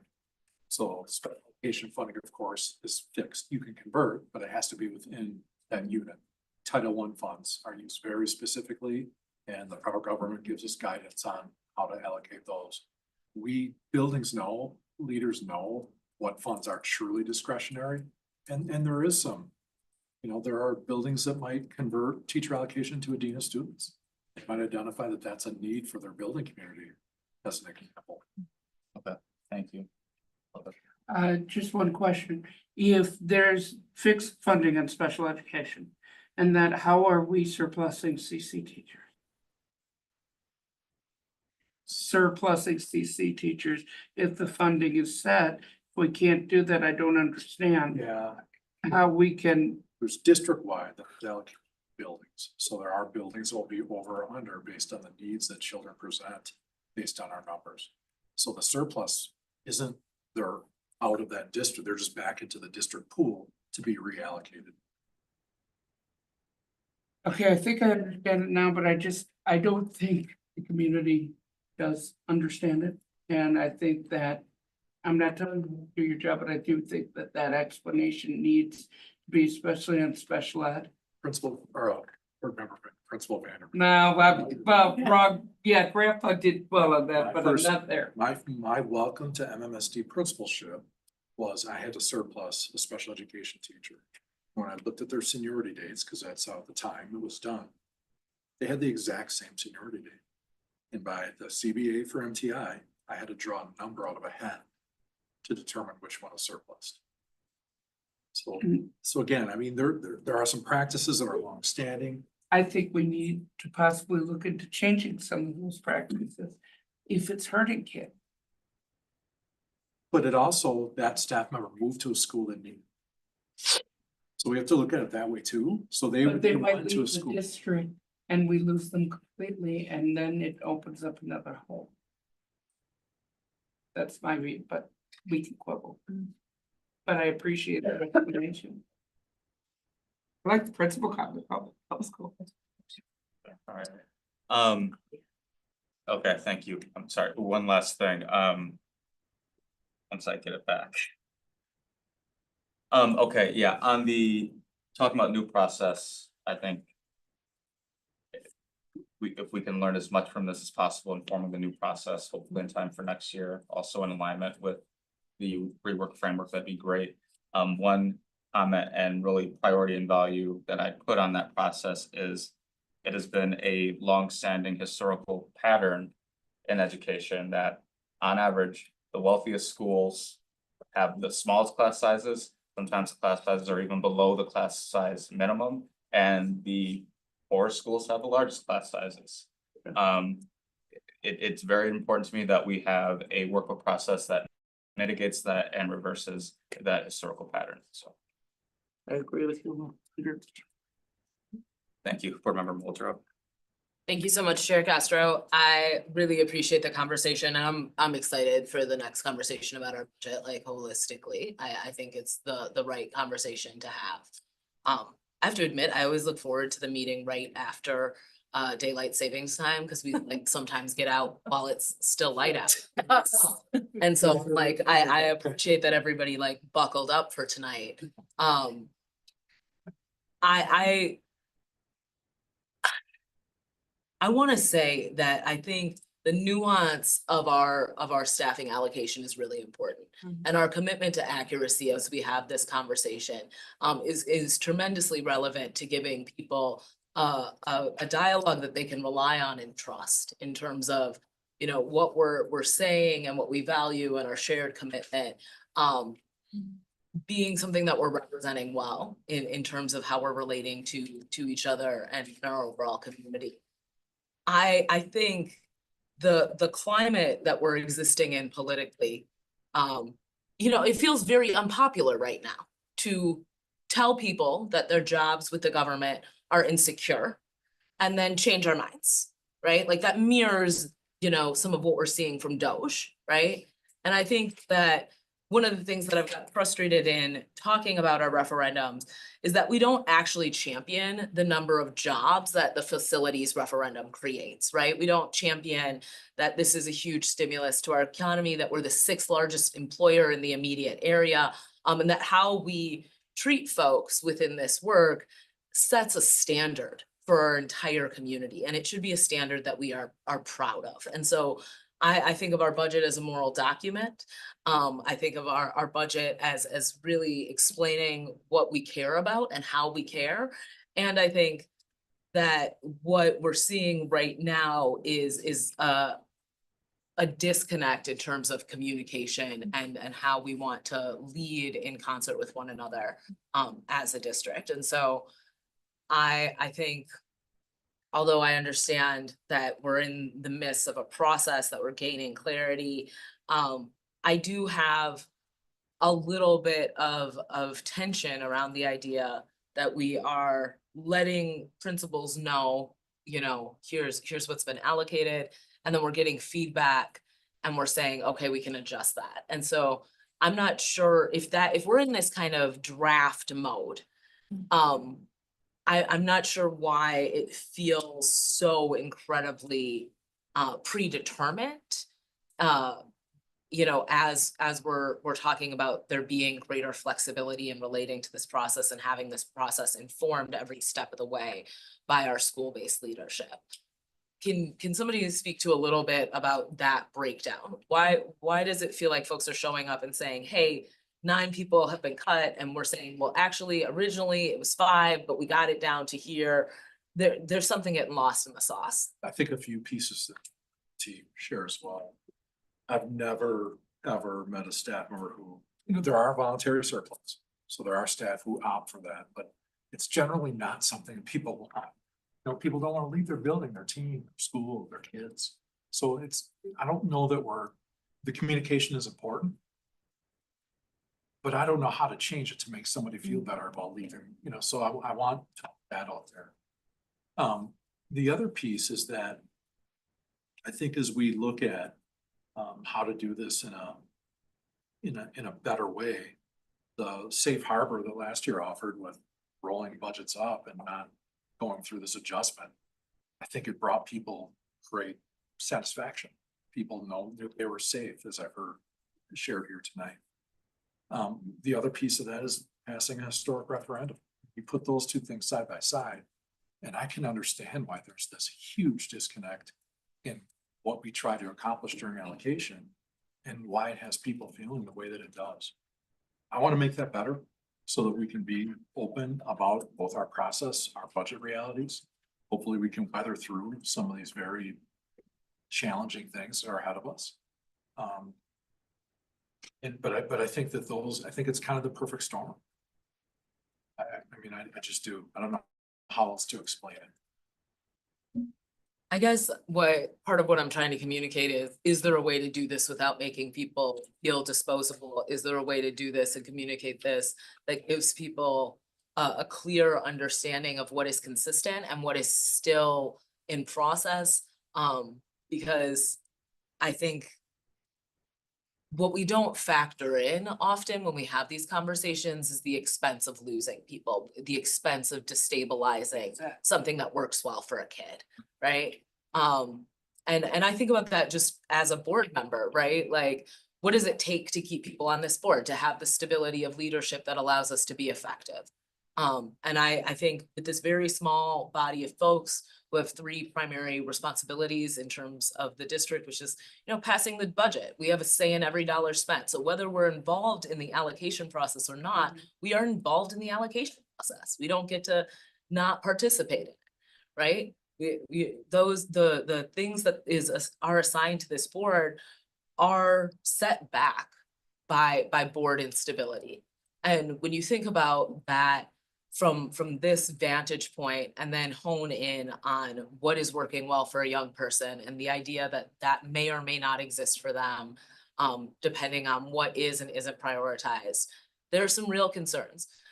Everybody on this board knows that I'm tremendously passionate about the arts. And historically, we have chipped away at the arts. When I went to school here, you could take strings in 3rd grade and 4th grade. It is now just 5th grade. Like, I mean, public education has been hacking itself away because of a system that isn't designed well for us for a very long time. And that is not about blaming the people in this room, right? I understand that it's easier in this community to build a jail and not go to referendum than it is to invest in our 4 comprehensive high schools. I understand that the county didn't have to go to referendum to build that jail because the sales tax follows inflation and we don't have that same funding for it. So there are factors beyond our control that we are taking into consideration that have a real impact. And still, we have a responsibility to mitigate those factors in a way that works in the best interest of students and allows for us to build that trust with our community. And so I say all that to say, I think our ability to work as a team with our administration, with the administration we employ, is really important when things are hard. And I think that this, as you named, is, a very complex moment. And it is easier to throw each other under the bus than to stick together. And so I am hoping that we have the tools and the process and the communication to do this, you know, in a way that is responsible to one another.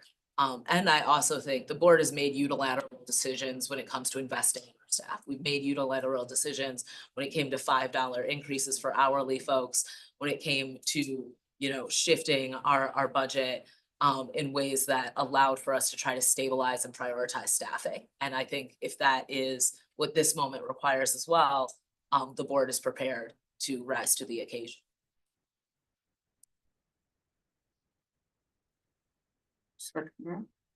Further question?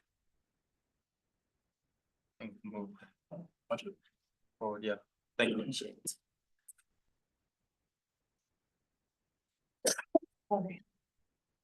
We're on the third phase. Budget. Budget. I don't know if you wanted to say anything. But I'm ready to talk about the budget. I think I've given my share preview. And I really appreciate all the comments, instead of have I think a real productive conversation on the allocation process. We'll jump right in, Jesse, in terms of, and some of the budget strategies tie into the decisions with allocation process in terms of what we're implementing in terms of it. But I think it's worth going over the fundamentals in terms of our approach. We established the budget goals, guiding principles with the administration team and the Board of Education.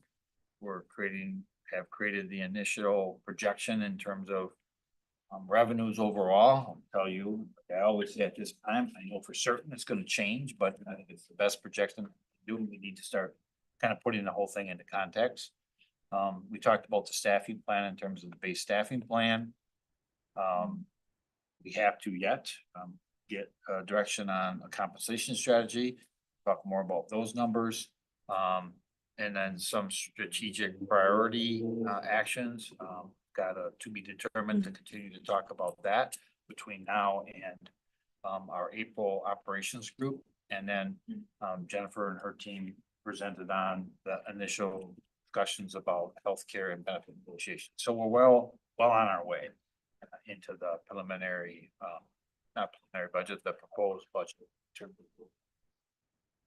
This is a timeline. We don't spend much time on that other than tell you, we finished the workbook. We're still looking to see what amount of legislature, which we don't know. Our real target is to have a budget prepared for you for that June preliminary budget that we always talk about. Backing up, we'll try to do the shorter version that we spent last year today. My intention for April's operations work group is really to talk about what are the identified needs for the board for us to be able to inform you in terms of strategic priorities. I call them priority projects. The best example I have is the Grow Your Own Associate Program and our Grow Your Own programs. We started them this year. So the plan would be to expand it into another 20 staff that give that ability to work on their associate degree and move into the School of Education, building our pipeline. There's a price tag to that, and we'll get that as we move into the April operations work group. All right, Jesse. All right, so this is real important in terms of the guiding principles. We are attempting to allocate our resources to be in line with our core values. We talked about that. And the strategic framework and goals with our focus on early literacy and beyond. We're trying to maximize our operational efficiencies and use of the taxpayer approved revenue limit authority to ensure stability in schools. We're trying to build a multi-year perspective in terms of a long range perspective on staff and the need for programs, as Dr. Gothard talked about. And then we want to continue to build on practices, which we've talked tonight about, which of our programs or practices are showing promise and have some preliminary data that we should continue. I'd like us to talk a whole lot more of what's our return on investment. How are we closing opportunity gaps if we put more money into, like the Grow Your Own program? I think it's critical. Next. This is the equity tools in terms of how we make decisions to try to keep us grounded in what's most important, our families and closing opportunity gaps. And these were tools that have been developed by the board and staff years ago. And it's just the reference that that's how we work on what are our priorities and where should we be investing new dollars. K-1 literacy, 4-year-old kindergarten, DLI, trying to establish and create that base and then grow your own programs. As an example of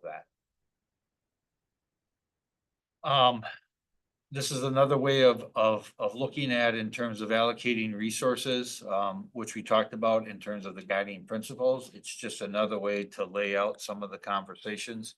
But really focusing on our core in terms of an equitable distribution, as we mentioned, and the use of the funds to do.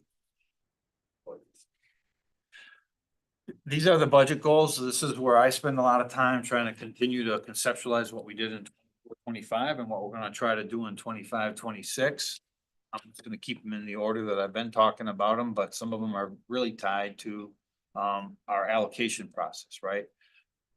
We're attempting as staff and under your direction to present an equitable use and distribution of our resources to support our students with highest need. We talked a little bit about that, Title I allocations. Expanding that to the comprehensive high schools this year. Want to continue to do that into 25, 26. Part of the allocation process and in terms of that workbook is reducing the number of sections that this year are below the minimum of the board's class size policy, right? The way the allocation formula works is try to do student enrollment projections, not try, we do student enrollment projections. A lot can change on that. And our target is the optimum class size of the board education policy up to the maximum, right? And so that's how the resource reallocation happens, moving it from one school to another based on where families and students are attending. And then, as I've already talked about, we are utilizing the educational equity tools that have been developed by staff and the board has adopted. And we're going to continue to attempt to invest in our priorities and multi-year and focusing on early literacy and continue to get those results on a quarterly basis, see how we're doing. And then last but not least, for sure, we'll continue to focus on total compensation that includes steps and base wages for our employees. We shared and have said a couple of times, but I think it's important in terms of context. 81% of our budget this year is for staff salary and benefits, right? We are an organization of teachers and staff providing student needs. So it's obviously a large part of our budget. Hey, Jesse. I'm going to skip over, I'm not going to skip over it. I'm going to say our revenue stream is not going to be known, right? Just as a little bit of a primer on state budgeting, every odd numbered year is a really difficult year to budget for us because the state will set its budget for the 25-26 school year and the 2026 and 27 school year. They're not really even beginning to look at it other than say they're throwing out Governor Evers' budget and going to start fresh on their own. Our hope is that they will have a budget to the governor late June to be signed by July 1, but that is an area we'll talk about one of our uncertainties, and that truly is an uncertainty. Why is one of the reasons why I mentioned we want to be thinking about a June preliminary budget, but knowing if there's no budget at the state level, we know what it's going to be. It's going to be last year's funding amounts, so we'll have to adjust our budget potentially as we can in terms of the state finance. We do know, and it's worth repeating, the revenue limit has now in its base a $325 per member increase that Governor Evers vetoed in this current budget. So that's also being reviewed by the courts to see if they're going to keep that $325 in there. So that's one of those areas of uncertainty. But we're going to assume, we have assumed that that 325 will be there. And then we'll continue to go from there. We're assuming a large state categorical of $742 a pupil will be available, and we'll talk a little bit more about some of the other funding streams that could change. So next slide.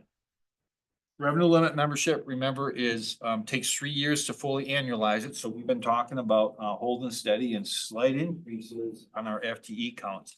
But to fully realize that, it takes 3 years, right? So, if we saw some growth, summer or third Friday, September. Next slide, Jesse. In 2023, third Friday, September went up a little bit compared to third Friday, September. If you look at the middle line, the other stuff is important numbers, but really drives revenue limits are our third Friday in September counts. So in 2022, that'd have been 25,547, and then fall of 23, the 25,565. Adjusted counts for our third Friday, September of this year, 25,670. I have used a projection for the third Friday in September of 25,750, which is really reflective of about what we have reported this second Friday in January. That's the other state mandated count for students. And so used a calculation that state law says. So I'm building in a slight increase, but assuming our enrollments are where they're at now. This is an important fact to note. Our revenue limit numbers are different than the numbers we use for allocation. And the biggest piece are students that are open enrolled out. We have to pay that bill, so they're counted in our revenue limit count. And so we monitor the number of our residents that choose to attend somewhere else under choice, which is just a number 1,200, I think, out and about 400 in. So it's about 1,000 students, right? And it's not exact, but it's real close. That we count here under revenue limits because we're required to generate that revenue and pay that bill to the non-resident school district. That's how state law directs us to pay for that option that the legislature created decades ago. But that's the estimate right now. Next slide. So this is that projection in terms of the 3-year rolling average for the 25-26 projections. You can see going back to 11 and 12, we're just under 26,000. And then we increase, we're holding steady for a while, and then we dropped. And now the last couple of years, as I said, in terms of now this is a 3-year rolling average, we have stabilized and are going slightly up, which is good for revenue limits. Good for our community. All right, so this graph is an update, a projection of the 25-26 revenue limits. This is inclusive of the $30 million approved by the voters for this fall. And so the blue line is what CPI was historically. So whenever the blue line is below the orange line, we were receiving less sustainable revenues to continue funding the costs that we were incurring. Revenue limits a long time ago used to be indexed to CPI. They stopped being indexed to CPI. So how we go above that revenue limit percentage increase is really the support of the community at Referendum to allow us to increase that amount. Back in right before 22-23, where the CPI was going up to 4% and then 8%. The referendum that had been approved by the voters did not account for an increase of 4 to 8% on the CPI. So when we asked the voters to approve additional authority in 2020, that was nowhere near enough to cover the inflationary increases, which we talked about the structural deficit. Good thing is the revenue limit in terms of approved by the community is beginning to rebuild that base sustainable revenues for us to talk about how we invest in our strategic priorities. So we're building a sustainable base of revenues and want to stop using one-time funds for ongoing costs. Hey, Jesse. So this is a graph that shows our projections for 25-26 compared to 24-25, the revenue thought. The important, I'll start with the important takeaway. Our current projections, and they will change, has us increasing about just under $40 million in terms of a revenue base increase into 25-26. And so the blue on the graph is the base, and this is really, I'm just gonna say it, it's just a revenue limit jargon. The gray area is recurring revenue exemptions, which is what the voters approved in 24-25. That big gray section is 30 million. And then the gold on top is non-recurring exemptions. That's where state law, basically the majority of that is where state law says we must tax our residents to pay for the private school voucher program, right? So we tax, and then the state takes our state aid away and then funds the private school vouchers. And so if we wouldn't tax, we'd have to cut our base operations to come up with that revenue. And so I put an estimate in for that, really straightlining what we're paying for this year. But the important point to take away from this slide, draft projections right now, about a $40 million increase in revenues. Okay, next slide. This is our state aids. So the thing about revenue limits is total picture, state aids, subtract that from that revenue limit picture. And then you get your total authority of what to tax. I don't want to spend a lot of time because it's way too early to talk about a tax impact. But part of state law says, because we mentioned earlier today, a large increase in state aid in 24-25. State law says we're entitled to retain 85% of that into the next year in terms of 25-26. Normally, I'd have to tell you, I really don't know what it's going to be because I don't know what the state's going to appropriate in 25-26. Remember, I talked about the state uncertainty in terms of the budget. I could, of course, estimate it if it was at the same level in terms of aid being provided in the formula. But we know under current state law, we are going to get $50 million in state aid this fall. That's a good thing, right? You can see historically before that, we weren't even near 50 million, right? So that's positive. What that means under revenue limits is we tax less. So we know our taxes are going to be lower than they otherwise would. Okay, the next slide talks about that structural deficit and where we are at historically. In the follow through budget, the last column talked about where we budgeted at $22.4 million. That's inclusive of the new $30 million we added through the voters in terms of the approval. Had we not got that $30 million, right, that number would be considerably higher than $22.4 million. Now, if you look at the ending fund balance 3 out of the 4 years, you can see it's right around $90 million, right? That's about 17% of our fund balance. Another topic we'll continue to talk about in terms of changing the fund balance policy or leaving where it's at. But about 93 million or so is about 17% fund balance. But this is why we need to continue, and the voters approved the need to invest in staff. Initially, for the first 2 years, it's really paying for the investments y'all approved the prior 2 years, right? Board Member Muldrow mentioned it, the $5 increase, the 8% CPI raise, the health insurance, all were good decisions for the community, but we didn't have ongoing revenues to pay for that, which is why we talked about the voters last year and have that approved. So it's a good thing. We're developing now the revenues to pay those investments that already happened, setting ourselves up into a spot where we can. It just takes more than 1 year to get us there. Okay, next one, Bessie. So this is the context piece, right? These are, and I wanted us to start talking about this because it's time for us to be talking about this. And that is, I've given you the estimate of projected revenues, Perry draft projections, $40 million of new revenues, right? So this is an attempt to say, what are some new potential budget impacts that would be cost above the base we're spending this year, right? So this is an attempt to start listing some things to see where are we going to be at with known potential increases based on new revenues coming in. So it's not perfect, but it's pretty good. And so our estimates in terms of perfect, I mean the revenue limit projections, right? But it's good in terms of getting us in a frame of mind of what do we have to do to make decisions? How much more money do we have to invest? And start us thinking about that to be able to talk in April about some other priority projects.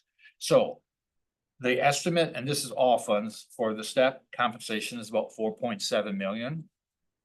We've run the preliminary numbers for a 2.95% CPI, which is what state law says. In terms of what can be negotiated, with the union in terms of the negotiated raise increases, 2.95%. That's 10.1 million. We talked about the practice of creating a unallocated, we call it unallocated pool, but employees, 20 FTE for staffing flexibility based on changes in enrollment, based on housing developments, and just based on adding to, if anything changes from the base that we set through the workbook allocation process. It's an estimate of about 1.9 million in terms of funding. Jennifer and her team talked about the health insurance increase, $8 to $12 million potential that's still being negotiated. Dental and long-term disability, about 800,000. We are still waiting to get the final number to share on property insurance. And the priority projects is really for us to talk about the direction on, do we want to move on a new direction, an expanded direction in 25-26. So overall, that table tells you 25.5 to 29.5 in terms of what I think are, gonna have these expenses, right? And so, next slide. That's where I stop talking. Take a drink of water and ask questions. I know. Yeah, I wanted to rip through it pretty good. So big numbers are 40 million new revenues, anywhere from 25 to 30 million on what I assume to be pretty solid estimates on costs we're gonna have to spend above base what we are operating flow. With the 30 million investment already. Yeah. Yeah. That 40 million includes the 30 million approved by voters. for Right. fall. So. And as always, their estimates, they will change, the projections, but. Board Member Muldrow. I really appreciate kind of talking through the history of the investments that we made prior to passing the referendum that really dictated the amount the referendum had to be, right? Because we were coming out of a pandemic and we were facing a historic relationship with inflation, something we had never seen before as a district, or certainly not in my lifetime had I witnessed. I think when we talk about deficit spending, especially because as we've presented our budget over the years, we have talked about like a structural deficit.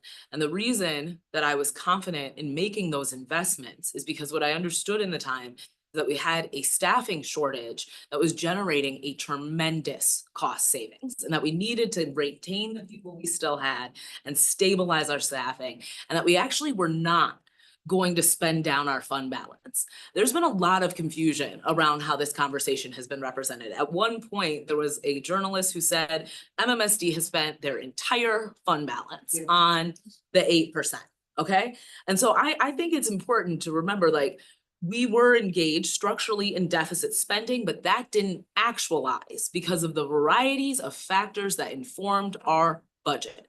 We are not deficit spending. That hasn't been the reality.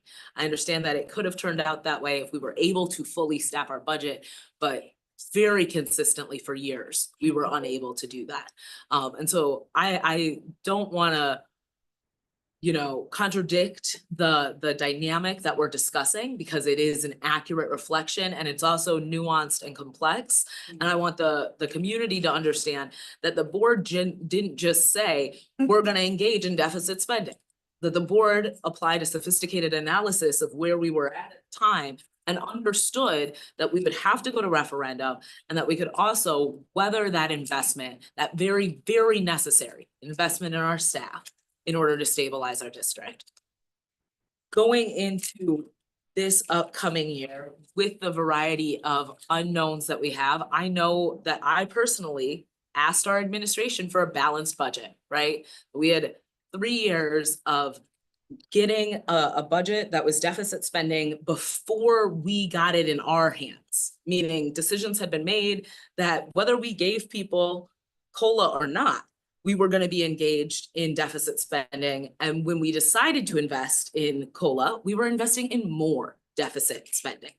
And so right now, what I think our administration is trying to do is get us on track to have our first balanced budget in a while. And I want to talk through a little bit about why that process might look significantly different than it has in the past few years. This year, we've seen tremendous gains in terms of staffing stability. And so I don't think that we will be generating the same savings, but I do think we will be generating some. I have some curiosity around how that's being factored into next year.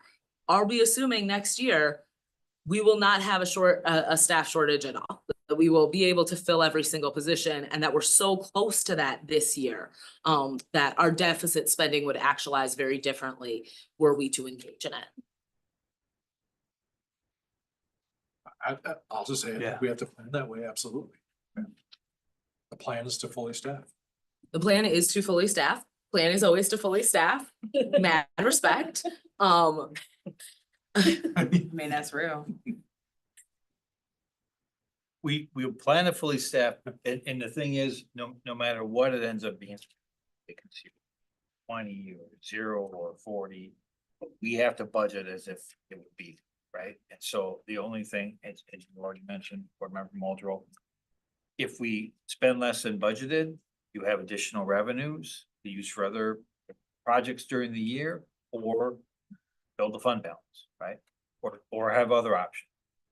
Did 2 years ago, you defeased debt, right? Remember, we levied to defease debt, save us several $1 million over the 2020 debt, right? So you have other options to look, right? Okay. I want to go back to the fully staffing question, because the question I totally respect that we want to fully staff. But I think on an average year and a good year, you have that cost savings related to vacancies. Do we have a sense of what that is this year, and how does that inform next year? Or are we too early in the conversation to have a predictive sense of that? We're too early. Okay. I think we're gonna end the year better than what's been approved at the 22 point. We're spending a lot of time looking at it, and I have been trying to create a new model to allow us to do this a lot more, less labor intensive. Let me say it that way. I have not been successful in getting that new way of doing this. We're working on it. We thought we had a good model that was gonna work. It's not gonna work. But we continue to monitor. So what we are monitoring is our cash flow. What we are monitoring are our payrolls and what's happening compared to what the budget is. And so it's a combination of revenues and expenditures like it always is. So I think we're gonna be better, but I don't really wanna say a number, what that number is gonna be. But I do believe it's gonna be better than what we budgeted, right? Okay. I think that's fair. I think it's really important to have a clear sense of that for me as a board member going into making really complicated budgeting decisions next year. I do want to ask, in terms of what's been presented today, are we looking at achieving a balanced budget? Let's see. How do you define a balanced budget, right? I mean, a budget, I mean, because. No. What we're doing, right? You approve a budget and I say, can we end the fiscal year positive, right? Do we have enough fund balance to use one-time revenue to pay ongoing expenditures until we get ongoing revenues to match our expenditures? The operating referendum has allowed us to get ongoing revenues to match ongoing expenditures over a period of years, right? My belief is we'll be there next year, right? Based on the projected numbers I just showed you now. But that's contingent on what you all decide to invest in, right? Which between now and really May or June, in terms of any additional expenditures, right? And as that builds towards the future, that second to last slide that had the itemized budget impacts, potential budget impacts. that goes up every year too. Yeah. So what's our enrollment going to do?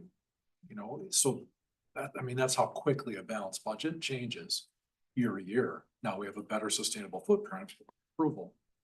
But we're gonna have work to do every year.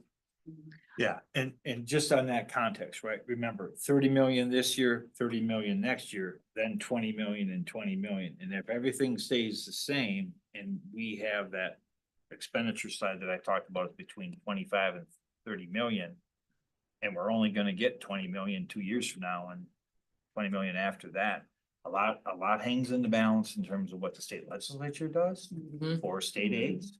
If they finally start living up their commitment to special education, in terms of our $66 million transfer from the general fund to meet the needs that we must meet the needs for in terms of the individualized education plans.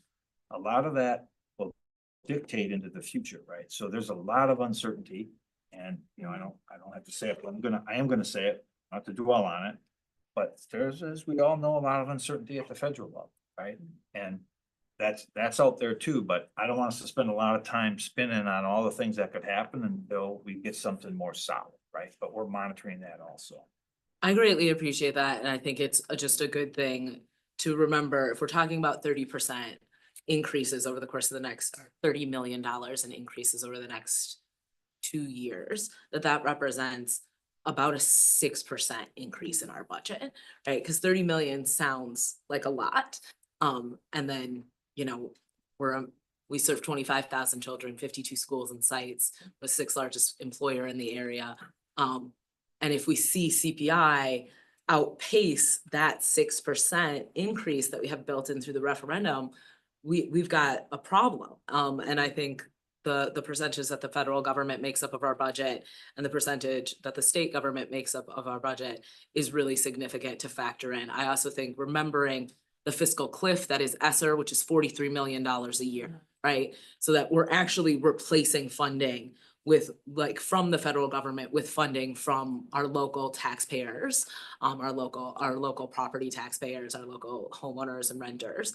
And I think, you know, those moving pieces are really relevant to how we have this conversation. And so I think there has to be a very measured way in which we approach this in collaboration with one another. I appreciate your answer. Thanks, Chair Castro. Board Member Vandermillen. Just one quick statement. I 100% agree with Ali, but I think, and this is going back to what Maya said earlier, communication to our community needs to have this explained in a way that is more transparent. Because right now we have a lot of people who are saying, I don't trust. This means this referendum should have meant that no one gets restructured, all of that. And I think that is going to affect their ability in the future to support us. I think we need to explain that in a way, not just at meetings, but also in our communication. That's my only suggestion.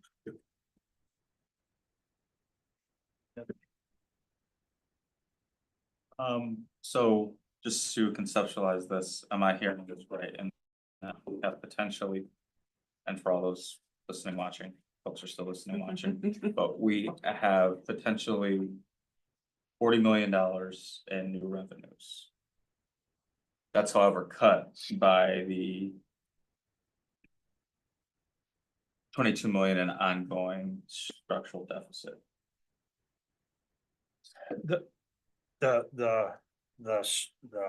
Yes.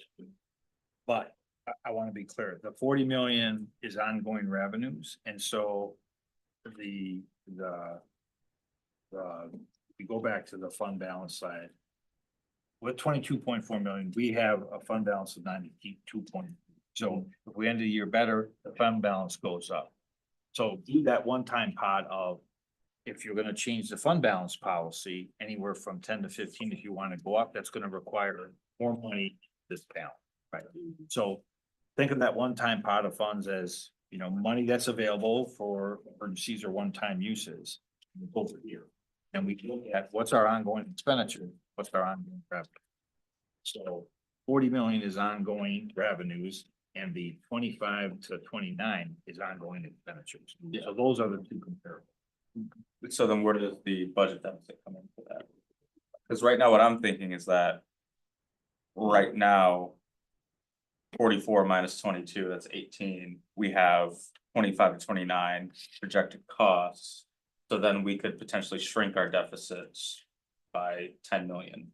Right, and so that's the next piece, as we continue to run the projections for 25, 26. In part is gonna be contingent on the ultimate conversations on compensation, right? That's a big driver of those numbers. And our final health insurance costs, right? We'll start running our models for this year and then try to look forward of, okay, what does it look like? All things stay the same and CPI is 3% for the next 3 years. We think revenue limits is now set, but we're not gonna know that. States will make some assumptions and we'll be able to map that out. See it. Okay, thank you.